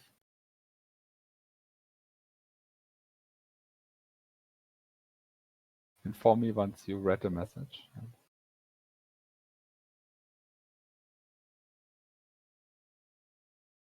It's a weird message. I've read it. Okay. At Gem intrusion time, do you have an XP to review? Nope, I just used it on the last one. Ironically, when I entered this room. No, before you enter this room. When you enter the cave, you. But in this room, yeah, this message in your head makes you dizzy, and all tasks for the next hour are hindered by one step. Yeah, you're really dizzy in the head. 1 XP for you and 1 to give to another player. Sure, I'll give it to Herban. Yay, experience.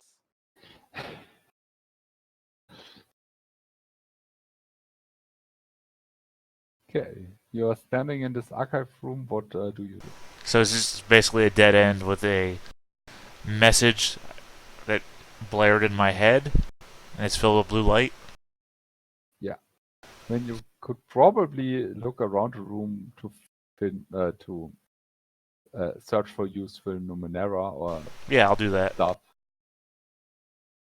And give me a salvage Numenera roll of difficulty 4. If 3, 4 for you because you have got an inability. Yeah, I was about to ask, is that an inability one? So you're saying difficulty 4? So difficult? Yes. Success.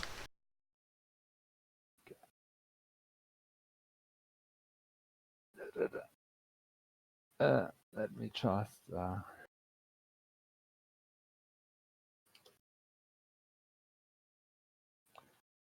Okay, you find one shin and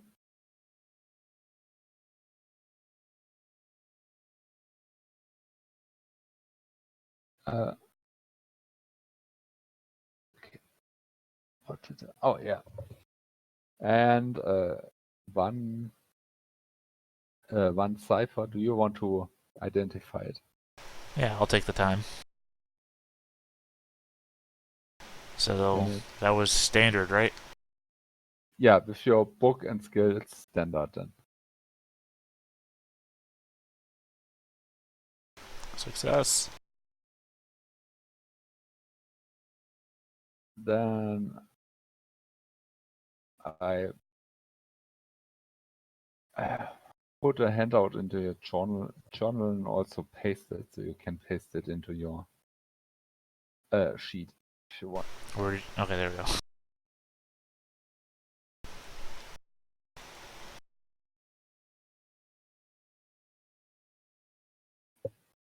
Hey, I got a new set of gloves.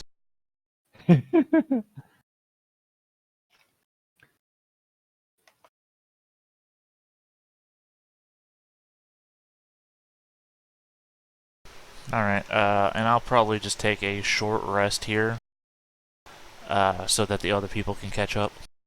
Remind me, though, a short rest is d6 plus what? D6 plus 1, yes.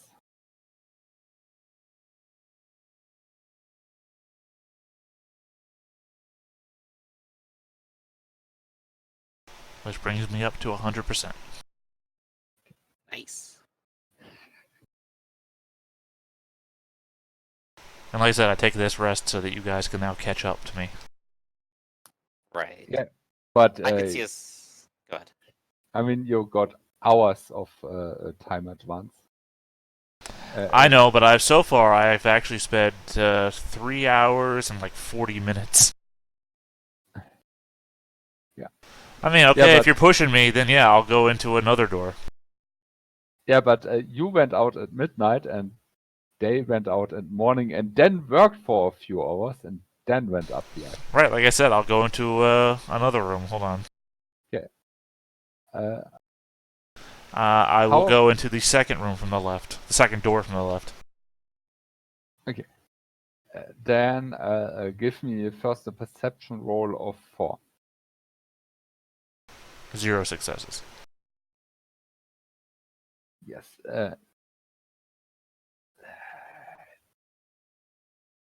Give me a second to find a correct picture. That's a never-ending pit. Congratulations, you're done. We'll tell you when the game's over. No. I probably should make this smaller. Behind you, in the shell snow, a lot of this Charlik snuck up, and they are like 1 foot long, so 30 centimeters, but it's like 18 of them. 18 of them. No, yes. It's a lot of small of these critters. Go ahead and roll initiative.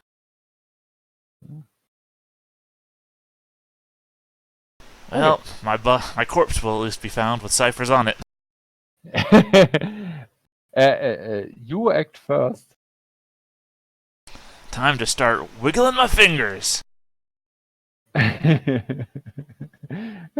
Never works. Okay. Oh, sorry, I didn't give you. Yeah, 4 is right. It's always been 4, because I never use anything. Yeah, it's and now give me 4 defense rolls against difficulty. No, give me 1 against difficulty 6, please. Oh, okay, hold on.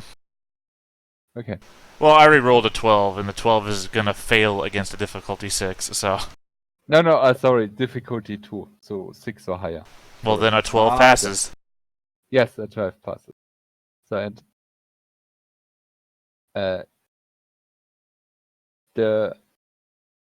what was The first one I rolled was a 12. I only hit the thing a second time before you tried to tell me a difficulty 6. So whatever the next roll you would have me roll, I rolled a 6 on, so it's probably a fail. Okay. So you dodged twice, right? Well, you told me to roll 6 times, or 4 times originally, so Yeah. I was in the middle of hitting the button, and I only hit it twice. So yeah. Okay, then difficulty 2, so 2 more times. Or 1 more time. And another time. Okay, and they covered you in goo, extremely sticky goo, you're now immobilized and easier to hit. Cool. I like cool as a catchphrase because I can use it sarcastically or really. Cool It's or so versatile. cool. It's like dude, right? Like, dude, dude, Okay. dude. Cool. Okay, but this was like a suicide attack. A few of the Charlex are dead now, but you can't move anymore, and it's your turn. Well, you said there was 18 of them, right? So there's 12 left. Yeah. No, 14 left. Because it was 4 rolls. Okay, yeah, I miscounted. All right, so I wiggle my finger some more. Well, that was fun. Okay, then 4 rolls against difficulty 12. Difficulty 12? No, it's a difficulty 4, so 12 or higher. Sorry. I was about to say, difficulty 12 is beyond impossible, which is already beyond impossible. No, difficulty 4, sorry. Difficult. It's I got 1 success, that means you hit me 4 times. 3 times. Damn my math. yeah. Okay. Plus ultra. It's 5 damage, so 1 damage per hit after your armor. So I take 3 damage. Yes. Got it. It will be a slow death. Yeah. Your turn again. Yeah, because I never hit anything. I'm probably only going to start using effort the moment I die. Maximum effort. This is a game for Deadpool. Damn it. Okay, then all this Charlex bite at you again. 4 more defense. I rolled a 1. I mean, I fail. You hit me twice, but I also rolled a 1. I don't know if that matters. Okay. Anybody have an idea for a good gem intrusion? What could happen? You mean that could happen even worse than what's already happening, or? You could Yes. just die. The Alexander Stadium fairies could come. It has to be a Tony? bad thing. I'm pretty sure it has to be a bad thing. Yes. It. You could activate one of my ciphers on by random. Well, one of the pylons is already on the fritz. Maybe there's an electrical discharge within this area. You know, what with all the skittering around going on. Maybe another earthquake. No, earthquakes don't happen yet. So. Well, I've just marked down that I took 2 damage anyway, while we're figuring that out. Yeah. Arkloid, what was your idea? I didn't have a good one. It's damn it, creativity at just. Well, it looks like Herbon's gonna get my parts anyway. You know, But- you have an experience. You could always try to change the situation somehow, right? Well, this isn't a GM intrusion. I just rolled a 1. We're still waiting to figure out what happens when I rolled a 1. Oh, right. Like I said, maybe you just set off one of my ciphers at random. Yes, I go with that one, and One of them will kill me. and 3, 4. your I mean, ray- roll a d4. What? Roll a d4. See which one you set off at random. the ray emitter goes off, and it inflicts 5 heat damage to you. Cool. Alright, I'm down to 4 might left. Get in there. Alright, well, that was their turn. I'm going to set off one of my own ciphers, though. Okay. I'm going to set off the dynamic hourglass, because you said I was coded in this shit that they suicided onto me. Yeah. I'm going to use the dynamic hourglass. When the user activates the device, she disappears. She is removed from existence onto the next round, and which I'm assuming will all their webbing and shit is just gonna fall to the ground. At which point she returns to the same spot she left, or the nearest open space to that spot. And since they're like all filled into the area attacking me, I'm assuming the space will be filled by them, which means I'll have to be somewhere else. And then I get to take a extra action on one of my turns in the next 28 hours. And I will use I'll write down that I've used this. But yeah, that's what I do. Okay.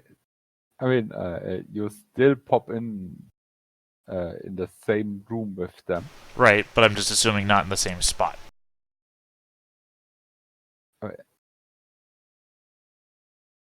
Yeah. Because they're all trying to bite me, and I assume the moment I disappear, they're gonna fill in that spot with themselves, trying to still eat me until they realize I'm not there. But it's only one round, so. I mean, it's technically 2 rounds because they act after you. But yes, they fill in the spot, and you would then pop in right next to them. Which means I'm going to be killing them in the easiest way possible, with a suicide on me to try and web me down again. But yeah, that means that they pile into where they're at. I reappear at the end of my next turn, which means that their turn is next again. Yeah. Right at the end of the next round. So you're not your turn, the round. So you're the first to act, and you've got 2 actions. Well, I have an extra action I can use at any point within the next 28 hours. It doesn't have to be right now. Oh, right. Yeah, okay, you got... What do you do? I guess I'm going to use 1 edge and 2 intellect to make this a demanding wiggling of the fingers. Well, that was a good use. I'm glad I did it. Your turn, weird creature. Z. Yeah, then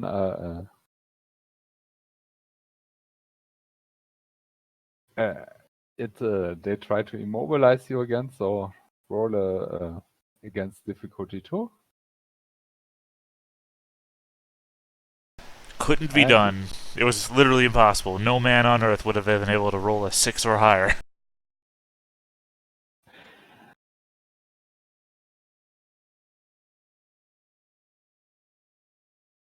Okay, then 3 more rolls against difficulty 4 for 1 damage. Hey, I rolled a 19. That applies, right, for my minor effect? Yes. I have one written down on my sheet. The sample one that was given to me, which I thought was a good one. Your servos learn from your successful actions. You gain an asset to similar actions involving the same task. So dodging whatever the hell these things are called, I have an asset to. So it's only difficulty 3 for rest of combat. What are these things called again? Charlic.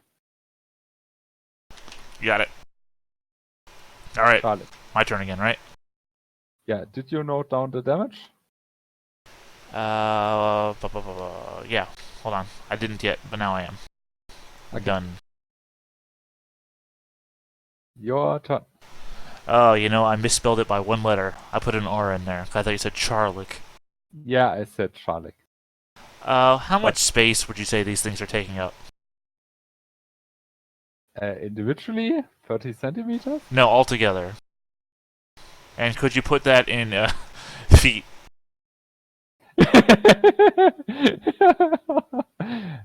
11 bananas. No, like 2 or 3 square meters? No, I mean no, actual feet, like the Imperial. No, I can't. Feet is like... Unfortunately, the thing I'm looking at... And each meter is 3 feet, and then So you said... Americanize it. There you go. Well, I'm only asking because this one doesn't have a conversion like the other things that I use had conversions on them. This one only measures it in feet. So... I'm looking... Oh, okay. I'm looking to throw out my living solvent over the grouping of them, since they're acting like a mass. Yeah.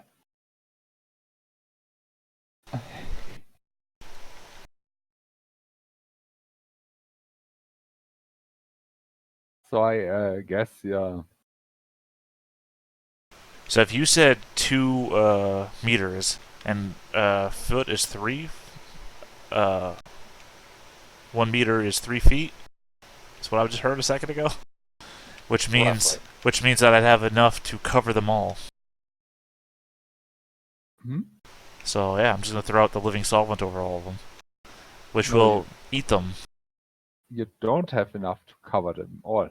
You just said you said they covered 2 meter. 2 meters. Yeah, which would be what? 6 feet. Yeah. No, 2 meters would be 6 feet, and I have 1 cubic foot. Shit. Anyway, I'll cover as much as I can with that. How many of them do I get?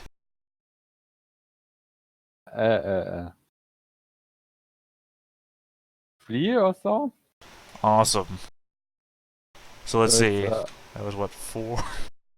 It's 5. 8 left. You killed half of them. Or they killed half of them. You killed 3 of them. Sure. Okay. I'm getting there. But you only have to dodge twice now. Okay, and this is now a demanding, so a 3-1. Yeah. No man on earth could dodge these things. I do want to point out that I was willing to stay in that last room, and you pushed me here.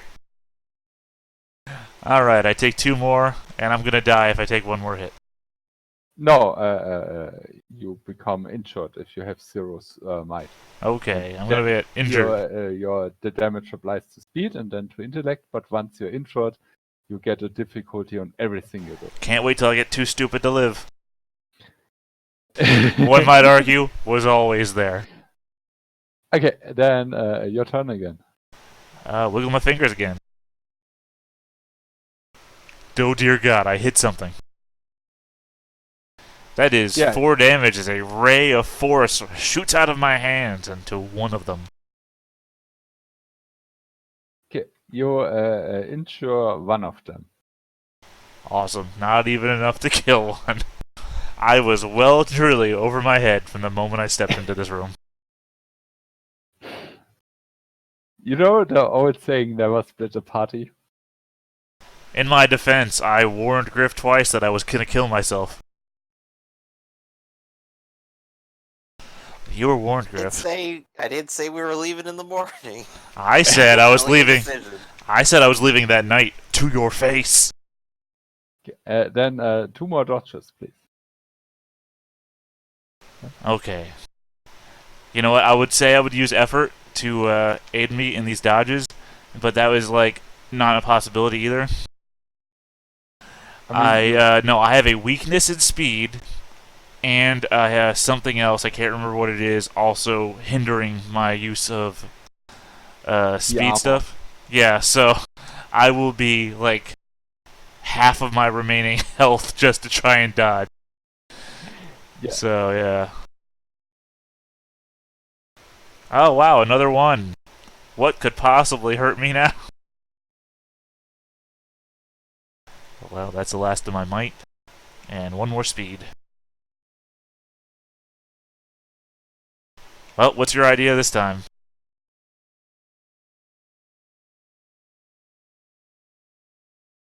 Turns out all those other ones you killed weren't actually dead. They come back up. Oh, that would.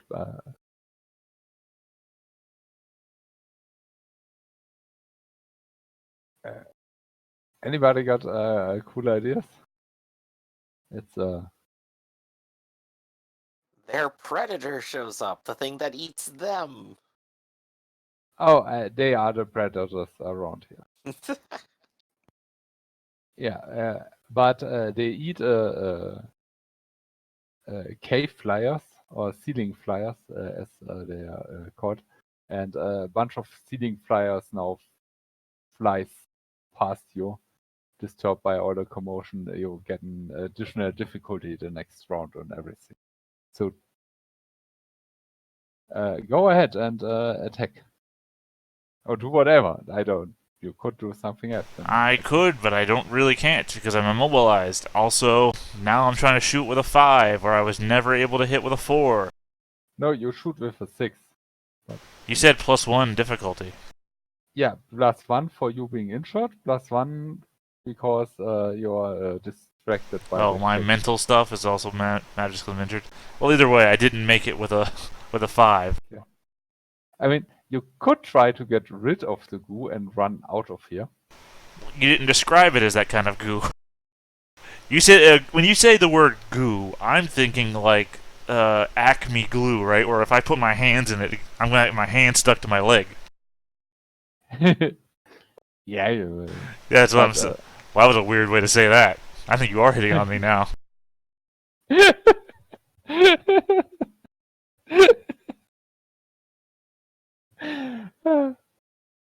But yeah, I mean, no, like I said, it's like how Doc Doom dies at the end of Roger Rabbit. I think if I try to free myself, I'm just gonna get my hand stuck. And I've been using my hands to fire off these shots every time, which means I'm just gonna be defenseless. yeah, but you remember you had a dissolving slime thingy on you. Yeah, but you, that literally would have eaten me away. yeah, with a little skill. Okay, dodge away. Or did you already dodge? So this 3 one? demanding. No, it's still challenging because you're injured and this round So is you mean still, difficult then? Yeah, no. Yeah, it goes from 2 to 4. No, it's 2 standard. +2 for you being in goo, +1 for you being injured, +1 for you being distracted. Why is it +2? I mean, literally last round you said it was a 2. So why is it going up to 5? That's +3. Okay, then I was Well, joke's on you then. It is a 4 because I have -1, remember, for my asset. Yeah. Yeah. No. Okay. Well. Okay. Should have stayed in the blue room. Never listen to your GM.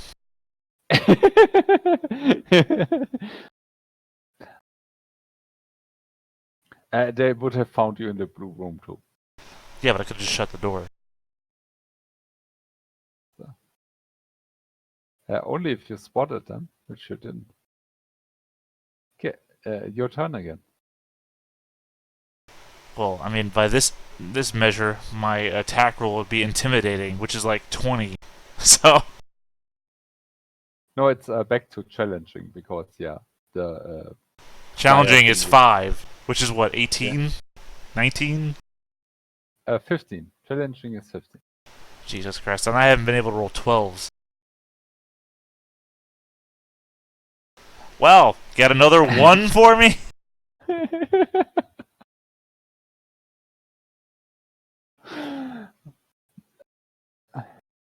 How about this? Can I spend 1 XP to get out of here and close the door and just rest until the rest of the party shows up? If you give me a creative description, yes, you can. Yeah, okay. What happens is that I fire this shot off, because I've been describing it as not happening this whole time, but what really happens is I'm firing them off all the time, just not hitting anything, and since they're like invisible force, I'm just pretending like I'm not doing anything. But I hit something nearby, and it's like some sort of power cell behind the wall, and it explodes, and it blows me out of the thing, and I'll take a point of damage if you like. And it blows me out the door, and I immediately jump up and slam my back into the door, and like, I rest against it so my weight is holding the door shut, which means that I can't move or they'll get out, which is why I'm still here when the rest of the party shows up.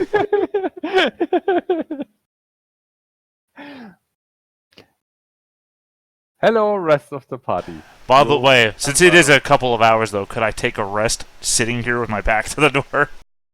Yes, you can. And that's D6 plus what, 1? I'm on the second rest. Yes. You can also take the third rest. No, Okay. the third rest So is now. 2d6 plus 2? Yes.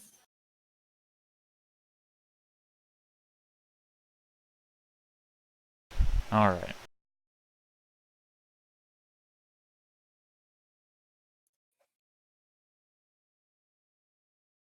Alright, done. Hello, rest of the party. All right. So first I gotta ask, looking into this cave, does it look like it's very dark? Is it well lit? It seems to be from previous descriptions, right? It's lit enough. Lit enough. Okay, so I don't necessarily have to use cat's eye. No, you However, don't. I'm going to make the assumption that since the last group didn't come back, uh, bad things are gonna happen, so I'm gonna go ahead and automatically activate the Destiny module here, and increase my knife damage by 2. Okay. And that'll last for the rest of the day. I'm gonna go ahead and I mean, know where to make a note of it. I'll just remember. yeah, there's still an Alexander resting against the door, and he could tell you what he saw on the other side. Oh, there you are. Oh, you guys finally showed up. Cool. Yeah, I had a nice breakfast. We finished up making the house. The villagers even offered to, make dinner tonight if we come back in one piece. Yeah, awesome.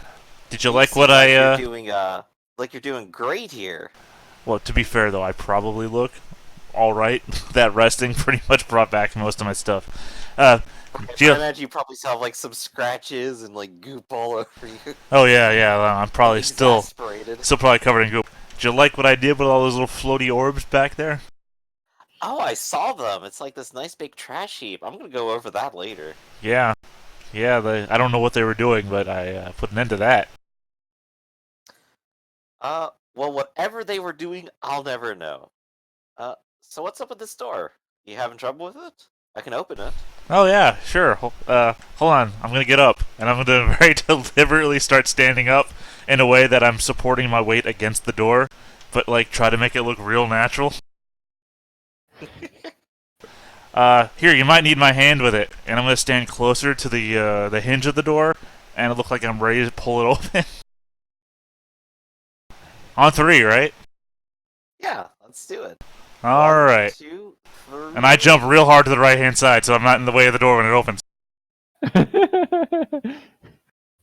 Yeah, Curse your sudden but inevitable betrayal. I'll be sure to write that note once I learn how to read and write. uh, there are still 8 Charlie left, so go ahead and roll initiative. All right. What difficulty are we at? 2. So 1 for you. Oh, okay. So lower that down to 3. Still a success. Does my injured go away when I recovered from 0? Yes.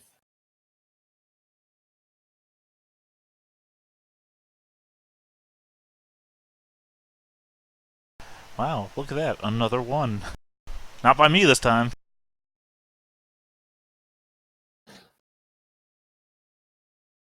I deserve it. Yeah, you're really surprised, and you lose your first round, so you will act next round. But Herb, you can act.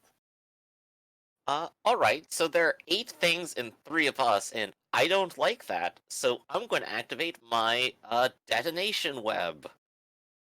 It will, shoot a sphere up to long range that explodes in an immediate radius and creates sticky strands of goo that last an hour.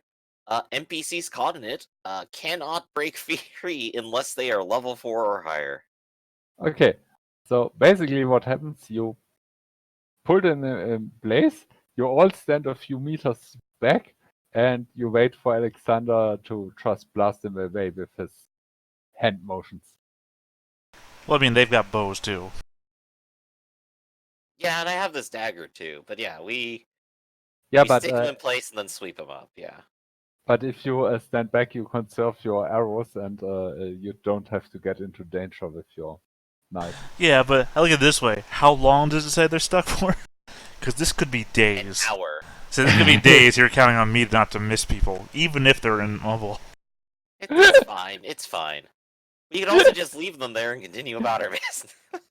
I mean, it's kind of easier to hit something that doesn't move and isn't You able say to that. spread your... I've consistently been rolling 3s and 4s and 1s. It's like that. It's that RPG thing, right? Where I sneak up behind the guy who doesn't know I'm even there, place the shotgun to the back of his head, pull the trigger, and shot the ceiling. I don't know how that happened. Yeah, you managed to blast them all away, and you're free to explore now.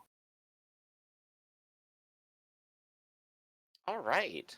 So, what's this room then? Well, there's still 2 open doors. The 2 that I Three went open into. doors. No, I went into 2 of the 4 open doors. So there's only 2 No, open doors left. You got attacked before you actually managed to go into the second. Oh, okay. Yeah, you described me as going into the room and encountering these guys. Yeah, and you went from the archive into the main room and then got attacked. Well, it doesn't make any sense anymore. I left Yeah, the room and then closed the bin because you said I went into the room. Yeah, but you remember you phased out, and then they all went into the room, and then you phased in again in the main room. I mean, phasing in and out of existence, it gets confusing. Okay, here's the thing. You said I was going to still be in the room with them, but we'll just wipe this away for anybody who's watching the stream or the recording. Shit happened. This is where we are now. Reality sure is strange. Yes, it is. Sorry. Okay, if you've got 3 more rooms to explore. Well, you were gonna try this one. Let's do it. Okay, so you said Second it room. was in second room. Who touches the door? I suppose I'm touching the door. We both did. Because remember, I closed the door. No, the new door of the new room. Yeah, this is the one. No, Yep. Okay, I'm touching it. I declare. It's another room you close the door in. Trust me. Okay, this door is very hot and you take 1 damage. Oof. No sense danger on that. Yeah, you can roll sense danger, and if you manage it, you pull your hand off. In the what very last thing. difficulty? 3 with your skill. So, Not a success. Ah, Okay. it's hot. Also a 1. what? Also a 1.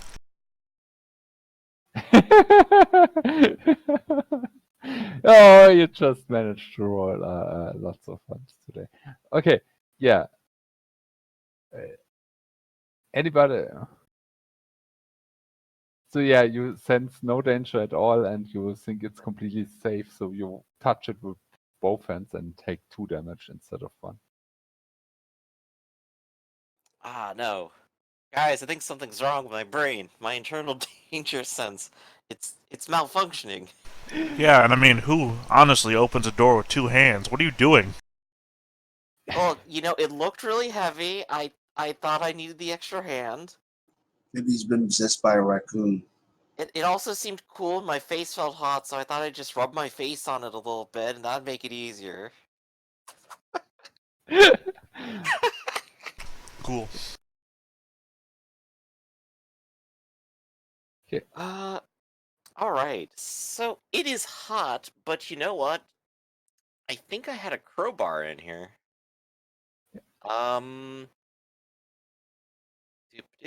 Do I? I feel like all the That's trained pliers, firefighters that would watch screwdriver. this are saying no. Oh, I mean- there it is. Pry bar. Yeah. Could I use my pry bar to try to open the door? Yes, you totally could. There we go, And and you that should can. involve not touching it and burning myself again. Getting out of the way of the backdraft. And you open the door and you realize hot air streams out of the room.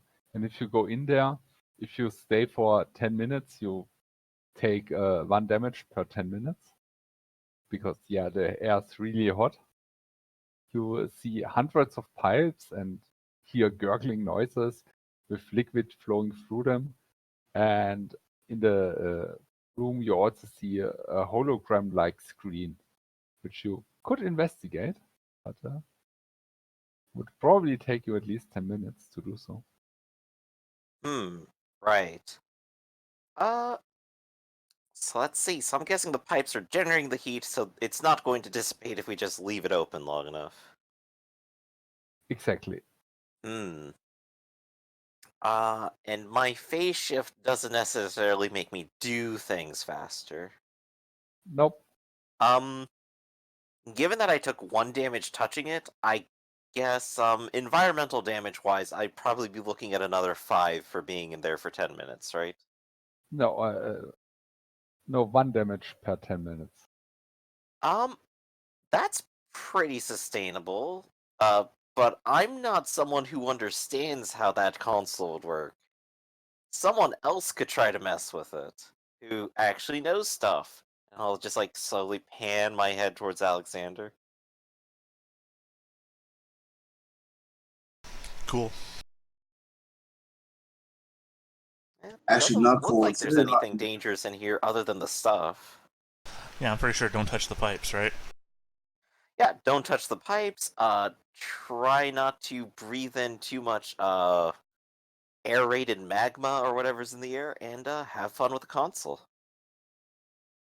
Yeah, I think I know the guy who lives here. His name is Moltar. He'll get Space Ghost one of these days. Alright, I go in. It's a difficulty 5 task. So Skill and book would make it a Okay, difficulty 3. But then Yeah, I would but- take 3 points of damage because it would take me half an hour.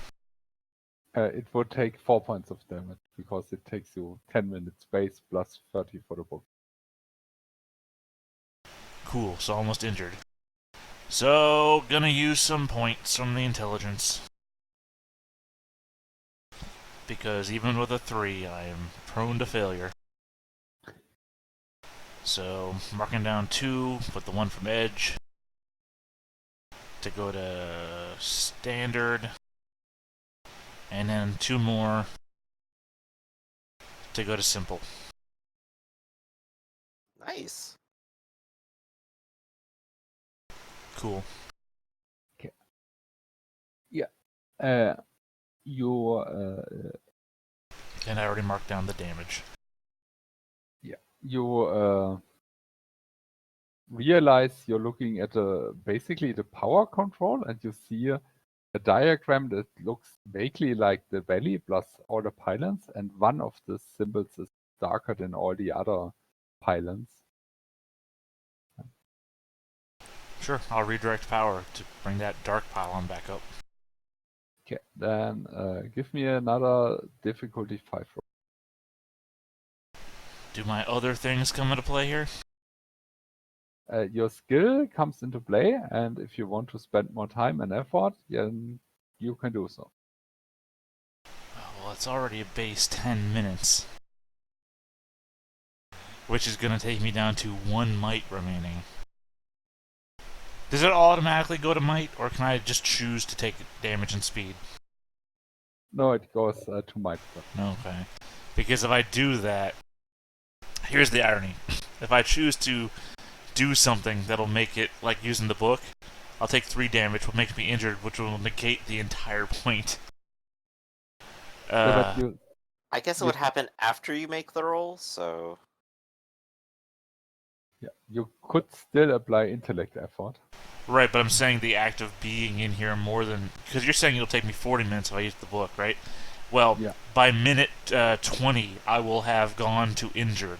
So, because of the time. So, it doesn't matter on the book, so I'm just going to focus on intellect here. Yeah. So, 1 for the 10 minutes to bring me to difficulty 4. Another 2 points plus 1 edge to bring me to difficulty 3. Demanding. Another 2 points. Oh, shit, misclick. Another 2 points to go to standard. What's the actual die roll for standard? Wait, 6? do you apply several effort, or No. Wait, what do you mean? Sorry, am I misunderstanding the rules? You can only apply intellect points once to ease the difficulty, because you got an effort of 1. Oh, okay. Okay, and then I'm bringing it back up to 12. So I only brought it down to demanding. Yes. Cool. But you managed to reroute the power. In the meantime, we got somebody who's adept at salvaging ciphers. Do you want to go do that, Shory, or? Yeah, No, we it's not got a whole Shory. bunch of stuff to salvage right now, and if he's busy doing that, I may as well do something. Yeah, it's you who's adept at salvaging, right? Yep, that's correct. Then,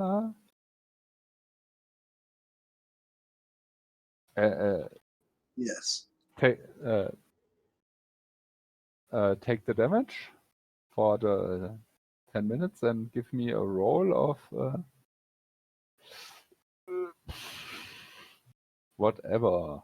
Oh man, I love it when there's no difficulty. Difficulty 4, so 3 because you're trained, and you could take it down if you apply effort. What would I be spending effort from? Intellect? Intellect, I'll do that. And that would be 3 points. 2 points because 2 you got points. match. There we go. Okay. I'll get it settled eventually. So I'm rolling at 2 then. Okay. That's success. Okay, you find tension, and you also find. Let me. 10 shins, you said, right? Yeah, tension. Nice. And you also find a power battery, and you find 2 more ciphers. You don't know what they are for, but the moment you touch them, warning signs go on the diagram. So And then the ground shakes. And then we all die. Uh-oh. with these 2 more ciphers, do you want to retrieve them, or do you just let them be where they are? So you said trying to pull these out causes bad things on the console. Yes. You know what? I'm not going to ruin my friend's attempt to solve the current problem. So I'm going to go ahead and leave them here. Nice as it might be. Then, after a lot of sweating and much too hot air, you leave the room. I presume you close the door after you. Yes. So I don't have either of the ciphers, but the power battery was just fine. And Right? you, Alexander, you recognize this looks like something you could plug in the room you got teleported into. So you first got into wherever you are. Yes, whatever place that was. Yeah, the brass room up the mountain. Yeah. So Oh, maybe it that does place. go 2 ways. Well, so that's one piece of the puzzle. I think this actually goes in artifacts and oddities. There we go. Yeah. So, Due to the brass room, question mark. There we go. Well, I still think that was worth our time. You got the power pylon up working again, right? By the way, I come out of that room looking like somebody who just got done walking through the Sahara Desert. I look bad. I'm 1 point I away from pull out injured. a towel, and I'm just gonna like toss it over your head. No, I mean like skinny bones showing, sort of like dehydrated. I'm like a point away from being injured. Yeah, I'm just gonna put the towel over your head so I don't have to look at it. I mean, it's you could make a first aid roll. You know what? I could. How about it? What difficulty would I be looking at? 4? and I'll do an effort to make it 3. Well, isn't the effort free because you have a towel? No, it's not completely free. It's just cheaper. Okay, so 3. Not a Douglas Adams fan, I take it. Also, Major. Hey! Okay. Do you have a better idea for a major effect than doubling the healing? Doubling healing would actually be really nice because he's taken quite a lot. Unless I could help him get like an edge on his next roll or something. But I'll take double. Then you heal 6 points. He expertly manages to apply cooling water with towel and lies you down and rehydrates you. And he really seems to know what he does. Or he has a lot of luck. Hey, I've seen heat stroke before. I'm pretty sure this is what you do. Okay. 2 more rooms to explore. You know what? Chari, you haven't opened a door yet. Why I don't you thought you open would this never one? notice, but yes, that's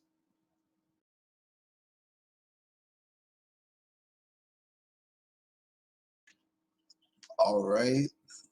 Hold on 1 second. I'm checking something on my sheet.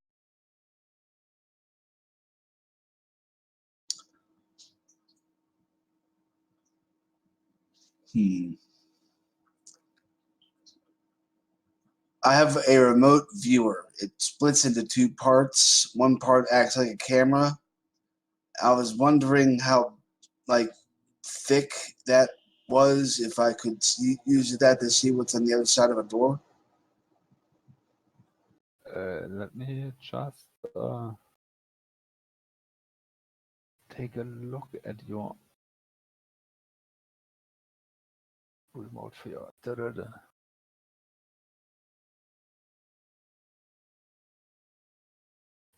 Let's just say yes, you can push it under the door frame and see what's on the other side. I don't do that before trying to actually get the door open. So you've put a camera through and try to see what's there, right? Yes. Then let me just scroll. Yeah, in room 1, you see a lot of displays. This looks like maps and stuff that's used for cartography, but you don't, on these maps you see nothing you recognize. So you have no clue where you are. And you don't see anything dangerous like more hidden creatures or something like that. And in room 4, you see a lot of vertical bronze metal pipes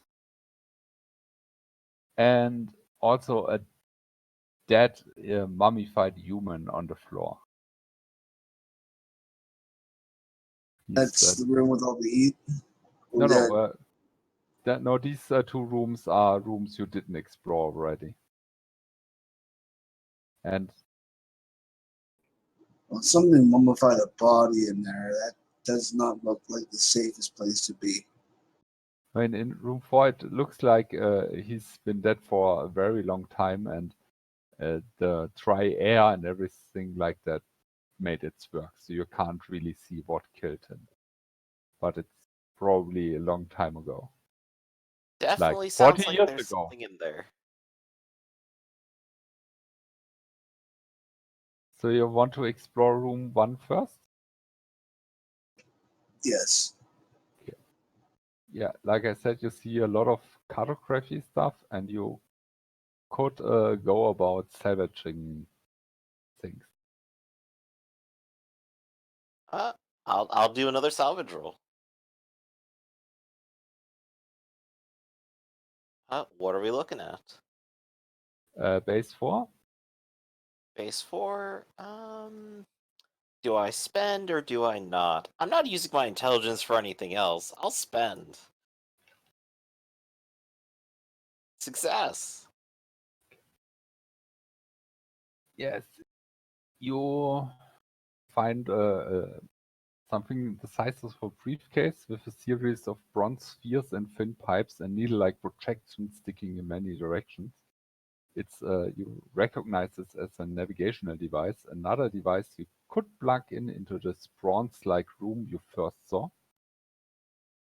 And you find more ciphers, which you could rip out, but you're not, or you get a slight feeling that it would be detrimental to the function of the building if you pull these other ciphers out.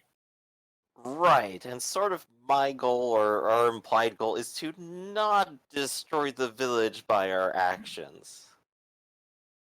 So if it looks like these ciphers are actually doing things, yeah, I'm not gonna destroy the building to get them. Then room 4 is left. Doors closed. What do you do? Well, it looks like there's a mummy in there. There's probably something that may have done some damage to it, so we need to be careful. I'm going to try to sense danger. You don't sense any danger. Well, since we already established that my ability to sense danger is perfect and infallible, I'm gonna let everyone go, there's definitely something in there. Well, I mean, the dead body should show you that. Oh. I don't need you bringing logic into this. Cool. Okay. That said, I suppose I will go ahead and lead the charge on this one. Yeah, you open the door, Yep. and a few seconds after the door opens, a holographic interface appears in the air, Ah, it's so terrible. gently illuminating the interior of the dome, and also revealing that one of the wall panels has been pried open, and revealing some of the Numenera built into this dome. And nothing else happens. You see this hologram, and Well, what's on the hologram? yeah. Do you want to try to understand it? Yeah? Then go ahead and give me another difficulty 4 roll. Which after 40 minutes I'll turn into a difficulty 2 roll. Otherwise known as a standard roll. That I can always fail, because I suck! Yeah, it's very exotic what's displayed there, and you don't understand it. So I could make an effort to reroll? Yes, you can. Would I reroll at a lower difficulty? No, at the same difficulty. Still good odds. You say. That's my standard roll right there. I well understand the ability to fail even simple things. Okay. Yeah. It has you can adjust exotic energy frequencies, and every frequency corresponds to one entry in a very long list, but you look at several of those entries, but you don't really understand what these entries are. You guess it's something like log entries, but it's in a completely foreign text for you and foreign language. So they're all log entries, they're not... like... Yes. You presume they are all log entries. But I mean, there's like no controls for anything, it's just all diary. This is a holographic diary, is what you're telling me. Yes. Awesome. Cool. No, when things go a different way, awesome is the word to use.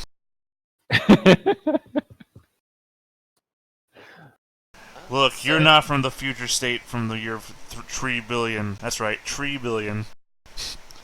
all Southern California. You wouldn't understand.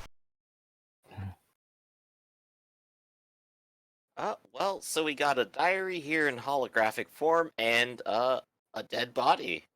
I want to check out the dead body. Yeah, you let me find it. Okay, he wears explorer's clothing on him. He has a knife and a set of small tools. Okay. I'll go ahead and like take the knife and tools and just kind of add them to my inventory here. You remember that there are Numenera in the wall, so you could try to salvage them. Absolutely. Time to get looking again. Because hey, we might find more pieces of whatever that thing on the hill is and get to using it. Oh, I thought you were against taking stuff that this place uses to run on. Right, but it doesn't seem to be running on this battery or this briefcase, and I'm betting there might be stuff here. He said the wall was pried open, which means that this is the stuff that was built into the wall of this place. Yes. Which means that there's probably stuff that this is using to run on. Oh, Unless okay. somebody, for some reason, put it in the wall. I guess my understanding was that the suggestion was salvaging Numenera off the person. No, off the wall.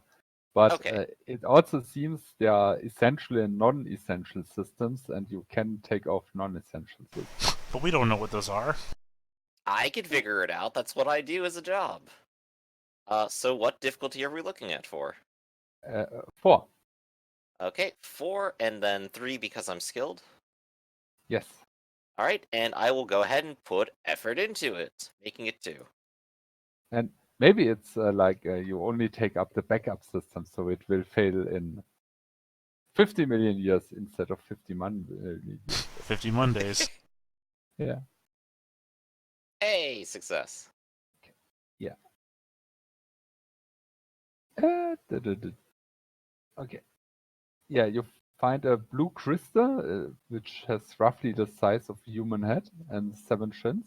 Oh, it's also And worth 5 rupees. and which also looks like you could plug it in to the first room. And you find another cipher which you guess is essential for functioning. Okay, so I'll leave the essential thing there. I'll pop out the blue crystal and I'll go, you know, I don't think I can eat this. So I'm taking it with me. You sure? Don't be a pussy. Eat I know I can stretch my mouth, but not this much. Eat it. Come on. Come on, Charlie, help me out here. Eat it. Eat Eat it. Eat it. Eat it. Eat Look, I'll promise to lick it later, but right now let's go ahead and finish up.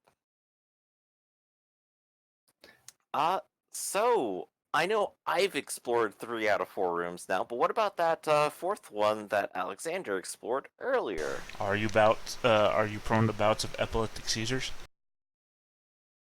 I mean, the first one he explored, he also salvaged.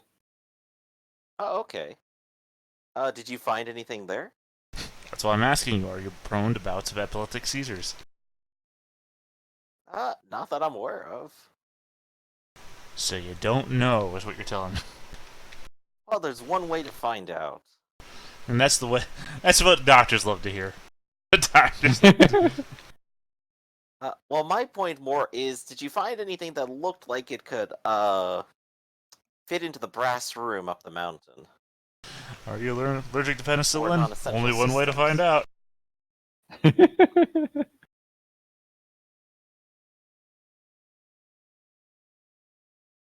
I mean, you're being cagey, but my question is, are we done here, or should I go do a once over of the room as well?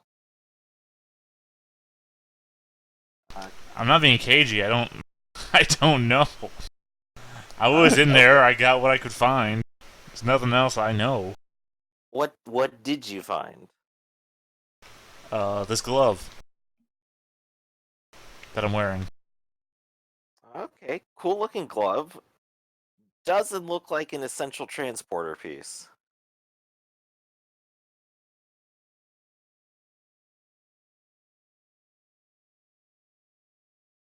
Yeah, and then the text. Which, while you Yeah. were accusing me of being cagey, I was trying to parse back together. Oh, okay.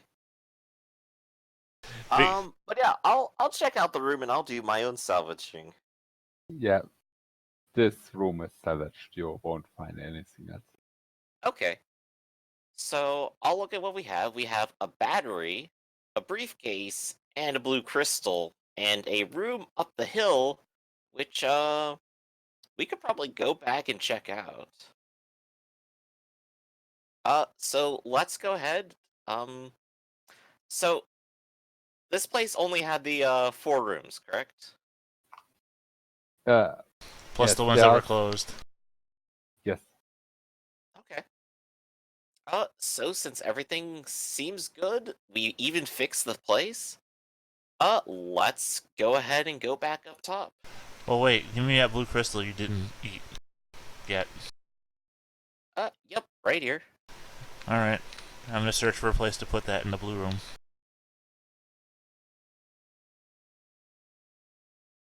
No. It totally looks like you should put it in the bronze room. We recognize yeah, one place where it could fit from memory, but it Oh, you doesn't. said the first room, and the first room I went in was the blue room. No, I'm sorry. With first room I meant the very first room of the session, so up in the bronze building. Yes. Sorry if I was unclear. Oh, the transporter room. I thought you said the Yes. battery went in there. Are you saying the blue No. crystal also goes in We there? got 3 Yes. pieces that go up there. Really? Yes. Okay. That's What's the other one? We have a battery, this navigational briefcase, and the crystal. Where did the briefcase come from? Came from the... Dang, I forgot where it came from. I think it came from the overheated room. Oh, was it? Okay. No, Alright, it was no, the one right the after battery came from the overheated room. that. Yeah, we got it from the one right after that. So the one with the from the navigation room with navigation room. Yeah, with the maps. There we go. Sorry, my brain is still not working today. I mean, but we don't know how many pieces we need to get the teleporter room working, right? Well, there's one way to find out. Yeah. I keep saying that. Are you allergic to penicillin? There's only one way to find out. You know, some of us have catchphrases. the Cool. Okay, when you go back, do you go? The straight way is through the village, so I assume you go through the village. Yeah, I'm gonna return to the village and I'm going to sort of tell them how it went and what we found. It definitely looks like it's a control center for the pylons. We did what we could to fix it. There's definitely plenty of things that seem essential down there. But it looks like it should be working perfectly now. Did it light up? When you go to the village, several of the villagers and the elders are already awaiting you, and they are very enthusiastic, and they already know that that you fixed. Yay, I'm glad to hear it all went great. And they want to celebrate you fixing the problem and helping them, and invite you to a big party this evening. I'm definitely down for a party. How about you two?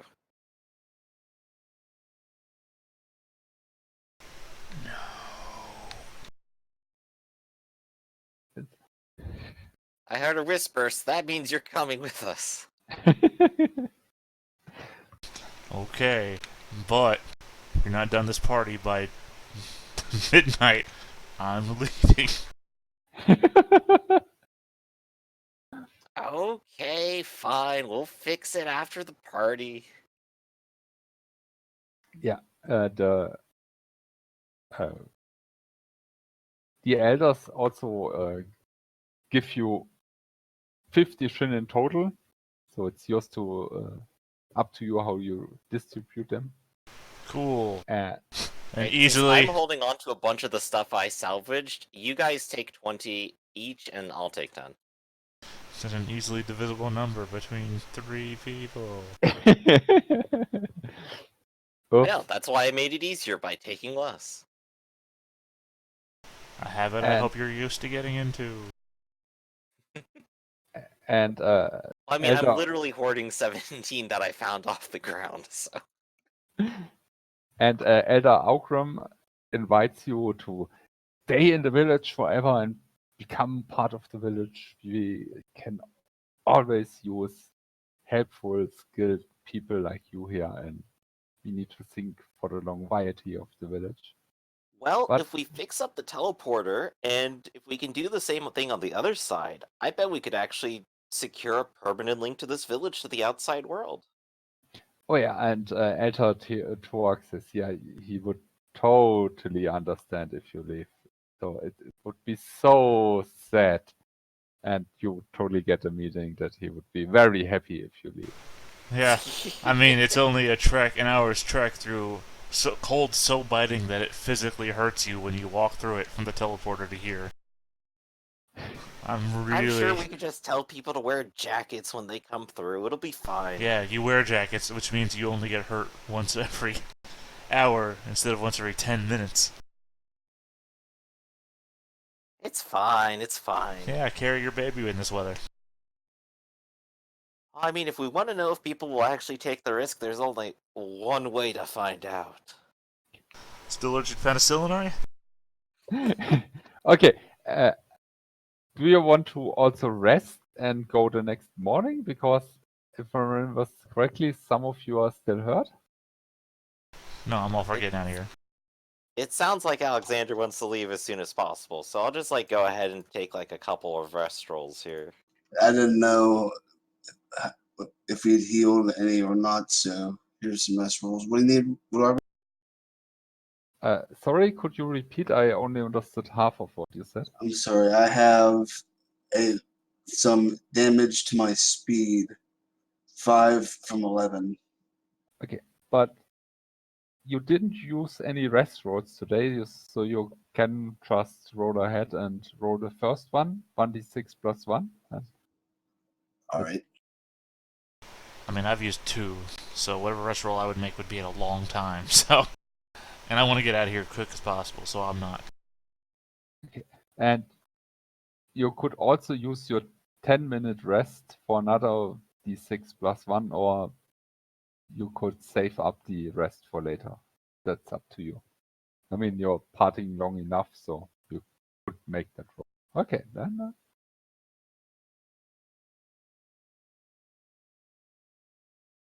then you leave the village at midnight, and you had a few drinks, but probably not too many because, yeah, you still want to do some work up there. And most of the villagers are sad to see you leave, but the elders aren't too sad. Of course. So, and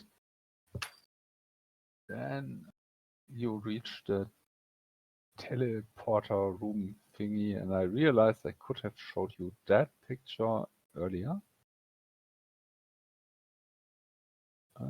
Did it pop up? No, it. Oh, that's significantly more sciencey than I was thinking. Yeah, it's very sciencey.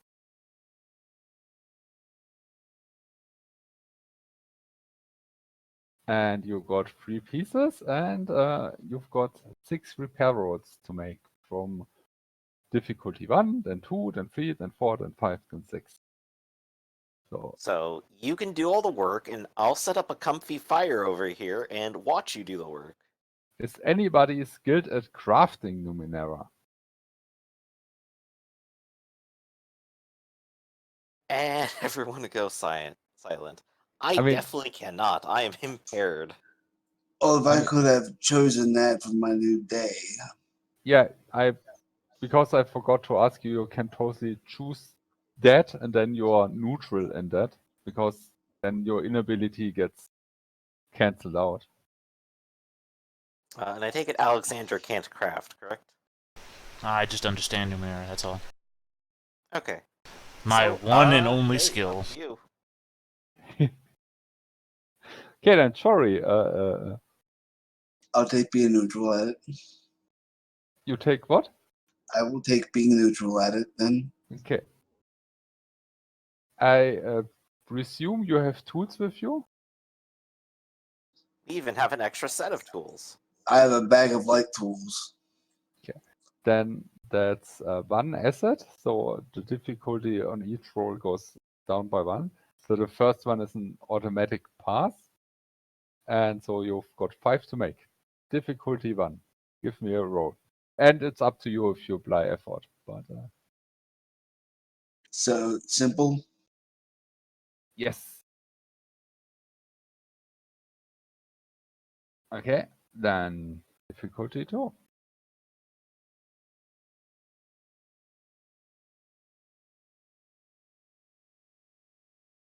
Okay. Difficulty 3.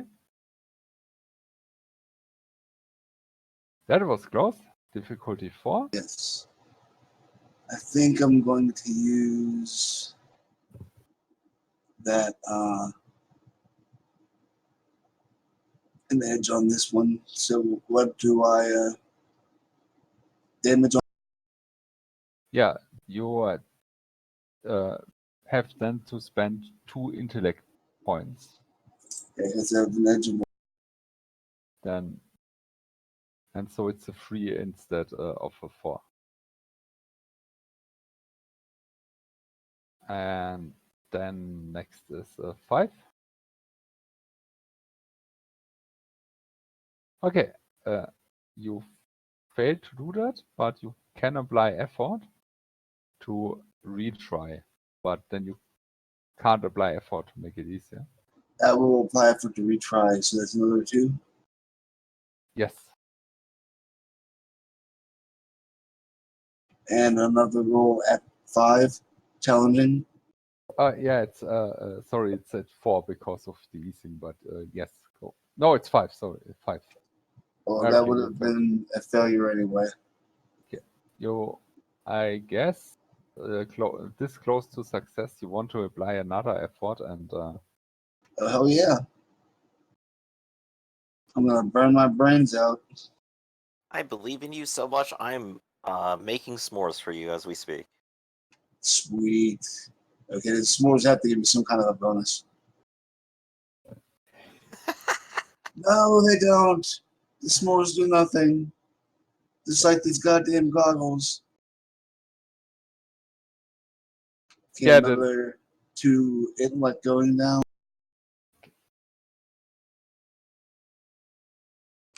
What's my target on this? 15? This should be so easy. yeah, it's Just get a 15. yes. Ah, Uh, after hours of preparing that thing, you finally manage to do it. guys, my teeth glow in the dark yet? Nah, they're only glowing yellow, not green. It's just not the same. And yeah, the once Kreas is finished, he presses the button, and you all get teleported back, but not where you came from, but to a very different part of the homestead. Homestead is like the region you're out of, and like the opposite end of the homestead. But at least you're back in territory you recognize. And also, you all will have nightmares for the next week, and be all your my tasks are hindered because you're so exhausted. Cool. Well, But time to take a rest. you managed to solve the puzzle. We now assume it's not a one shot and apply XP. You argued for permission and got it, so that's 1 XP for every one of you. You explored a cave, so it's 1 more XP. And you made a teleporter work, so that's 1 more XP. So 3 XP for every one of you. Very nice. And that's Numenera. I mean, all about exploring, figuring stuff out, seeing strange, weird things. And so XP is not for combat like in other systems, but yeah, for exploring and getting to know things and stuff like that. Yeah. I think the setting is very nice, and the system kind of cute. I definitely got a little bit of an adventure timey kind of feel. It's like, well, it's the far future. It's not apocalypse. People are still alive. They're just dealing with stuff that they don't really understand. It could be anything. Yes. But, just approach it like, hey, they're just people. Talk to them. Don't make people angry just because you can, and have fun. And I think that worked out as an approach. And of course, Theta took his approach as usual and had expected results. But that was interesting to see how dangerous a scenario can get. Well, I There's mean, definitely a deceptive amount of life that a person has. the fact that they did 5 damage apiece, and I was unexpectedly wearing a lot of armor, so even against all 3 of us, those guys would have been very dangerous. Absolutely. I Yeah, had but the win button for it, fortunately, but now not anymore. I definitely took the adventure stance of I'm gonna just activate everything at the door, but then I didn't need anything. So yeah, that's one thing that's just gone and will never come back. I mean, I was thinking of saving all of the ciphers that I ever got, and then I had to, like, oh crap, I'm gonna die. Use it all! Yeah, with the way that it's built to like limit, and the more you have, the likelier something random's gonna happen. I don't know how frequent those are probabilistically, and I don't know how bad they are. But given that it exists, I take sort of a yeah, just use them as soon as you can kind of option. And I think that would be an appropriate way to handle most situations. yeah. Because It's like if we wanted to like completely scour this place and destroy the village and never come back again, we could have taken like an extra 6 with us. yeah, extra six sounds about right. Yeah. So I mean that's if we're being like cruel vindictive scavengers here. And that would have been a good supply, and we could have just literally spent everything we want, completely refill you up after you like pop like what, 2 of them just to fight stuff? I mean, I used 4, technically. I mean, I used 3, but one of them got incidentally used. Yeah, so that would like completely refill us up. If so, in this kind of scenario, if other adventures were set up the same way, the just use them because you have them attitude would definitely be the way to go. Yeah, that's pretty much encouraged by the system. You're supposed to Mhm. frequently use them and frequently get them, and this limit and this punishment for getting over the limit is really another incentive. Use them. Don't hoard them. Use them. Mhm. And I think I like the way the mechanical system works. It's Yeah, I've been enjoying it. one simple role for literally everything, and the way to make it easier seems pretty simple and obvious. It'd be nice to have even more things to make difficult roles easier, but we're also just, starting level pre-gen characters, so it's like that's expected. yeah, at higher Later levels, on, we'll get cooler. yeah, at the higher levels you get more effort, so you can apply more on a single role, and also you start to have specialized skills, and if you want you can even train your weapons or your magic attacks, and that also helps a little bit, or Yeah. get extra effect like the check can get opportunistic, so if somebody else attacked the guy you get easier to attack that enemy. Yeah, and things like getting more edge seem like they would be very good too, because then you can put in more effort into things and just make anything easier. And if I were to get a point of edge for might, then I could basically just constantly use my superpowers here all the time. Yeah, yeah, that's So very interesting, very cute. Looks like it'd be pretty easy to get started. I have no idea how care gen goes because I just picked the pre-gen. So I mean, that'd be on Theta to say like how complicated do you think care gen is? Not at all. I mean, the character creation system of the book is all, like, back to back. It's very easy to just go through the one chapter and make a character. Hmm. That's good to hear. The thing I think that confuses me the most then, out of anything though, would have to be the descriptions. Where like Herbon is a strong-willed delve who shreds the walls of the world. None of that seemed to actually come into play. I mean, I have no idea what they do, so an okay. explanation would be wonderful. I'd love to hear it. Yeah, this shreds the wall of the world is the focus, which gives you this phase shift powers.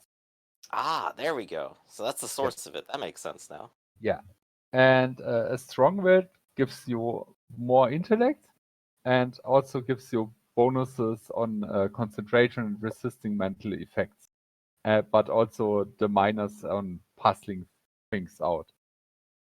Yeah, when you're reading the character creation chapter, each bit of that is broken up. So you like at the beginning of the character creation where you pick your focus, it'll list all the focuses you can pick from. At least in a PDF, you can click on one, it'll take you right there. Like mine is the fuses flesh and steel. That's why I had +1 armor, Hmm. because I'm a cyborg basically. Yeah, so mine basically informed then my character has more skills, whereas yours ended up giving you like extra armor and abilities rather than any skills. Well, no, yours is the one that gave you yours is the one that gave you the ability to phase shift. Mine's the one that made me a cyborg. You have more skills Right, I'm because talking you. about like the other two parts, That's what I'm because that saying. gave me like 3 out of 5 skills. That's what I'm saying. You have more skills because you chose to be strong-willed or whatever your descriptor was. I have no skills because I chose to be a mutant. Yeah. But my mutant You stuff weirdo. doesn't come into play because I got the worst of my.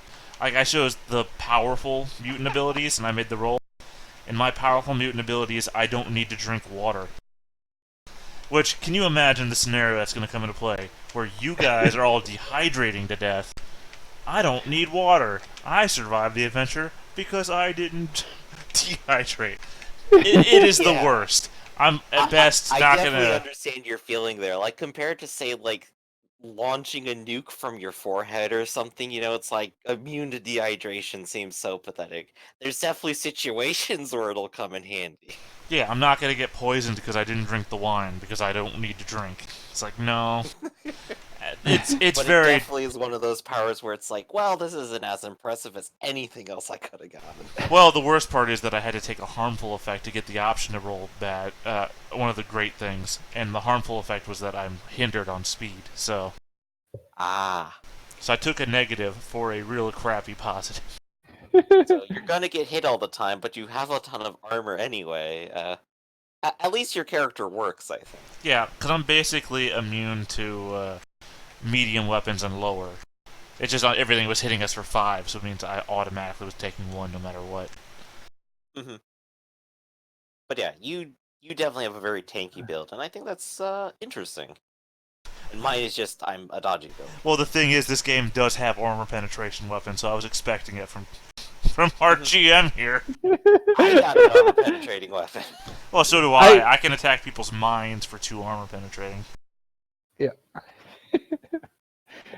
I played the scenario exactly as written. All the weapons are like written. And yeah, I mean, the mutant descriptor is very interesting because I'm not sure what I should think about it. There are very powerful effects in there, but you have to roll. You can't choose. Yeah, I know. I was looking at all the cool ones, but the cooler ones are at the higher end, and I literally rolled like a 2 or something. Yeah. Which, by the way, there are cooler ones of that type, like you don't need to breathe or anything, which could be 100 times more useful. Well, yeah, the chamber closes behind you and it fills with poison gas. It's like, oh, cool. That doesn't bother me. I don't breathe. I guess chamber closes up and the room starts to fill with water. Well, I do need to breathe, but I don't need to drink that water. Yeah. And also for focuses, Fuses Flesh and Steel is very popular in the groups I played. I mean, it evokes a cool image, and that's also why focus should be or must be unique by rule. Because, yeah, that's more than even type, it's your stick what differentiates you from all the other players, all the other characters. And so Right, you've got and one. you don't want to necessarily have a whole party of just like tanks walking around, just go, oh, we do the same thing and completely overlap. Well, despite the fact that I made my own character, all I went with was descriptors. It's like, oh, mutant, that sounds cool. Fuses flesh and steel, I want to be a cyborg. I mean, the other book, was it Destiny? Has one that kind of sounds like fuses flesh and steel as well. It's like, well, that one doesn't give me armor though, and I want the armor. But if I was going to actually make a serious long-term character, I would actually go through them all and read them, because I literally did not read any of the other ones. I just saw fuses flesh and steel. That sounds cool. Mutant. I watched this game get played once a long time ago, and I liked the mutant guy. It's literally all I How did. many different choices are there? A lot. Ooh, Yeah, like over 20. Yeah. definitely. I mean, in edition 2, which we were playing, there are 2 core books, Discovery and Destiny, and these 2 together have probably 30 or 40 focuses already, and maybe like 30 descriptors. That And sounds really cool then. Yeah, with, so there's a lot of different things to explore. and with all these expansions, you in a lot of books there's like 3 more descriptors or 3 more focuses or stuff. Types are there only 6 types, base classes, but descriptors and focuses, lots of variation. I mean, the page that's next to Fuses Flesh and Steel, the only other one I saw a lot of because it has a giant picture on it, you could literally be a werewolf. Werewolf is on there. Nice. I don't remember what the name of it is, but I know it's a giant picture of a werewolf. Holds at the moon. Howls Yeah. at the moon. Yeah. So it really is an Adventure Time kind of thing. When I played, I picked a character who controls gravity and could float from beginning. And I Ooh. floated all the time. Yeah, just float because you can. I can speed around as much as I want. Yes. Well, I know, like, Yeah. one of the tiers of Nano is, like, levitation as well. Yeah, but Nano gets it at tier 2 or 3. You get to float later on. And one of the Nanos picked it, and so we were 2 characters floating everywhere, while the others had to walk, but yeah. Okay. Yeah. This is very cool and very fun. I'm glad you ran it. Yes, thank you. For options, if we manage to find a 4th player, we can run a Fractal Tournament the next 2 weeks. That will take us 2 sessions, I'm pretty sure. And if we don't find a 4th player, we could play a second one-shot of Numenera. And I mean, you now got some experience, so you could even unlock. Well, not Okay. at That'd 3 be fun to XP. talk about if that's what we decide to do in the future. Yeah, I mean, I'm always down for more Numenera. This is pretty fun, actually. I really like this game. But we'll have to see if we find a 4th or not. I mean, Alright. For Fractal Tournament. So, thanks again. I'm going to go ahead and take my break for now, and Yeah. catch you guys later. see you. See you around. Here.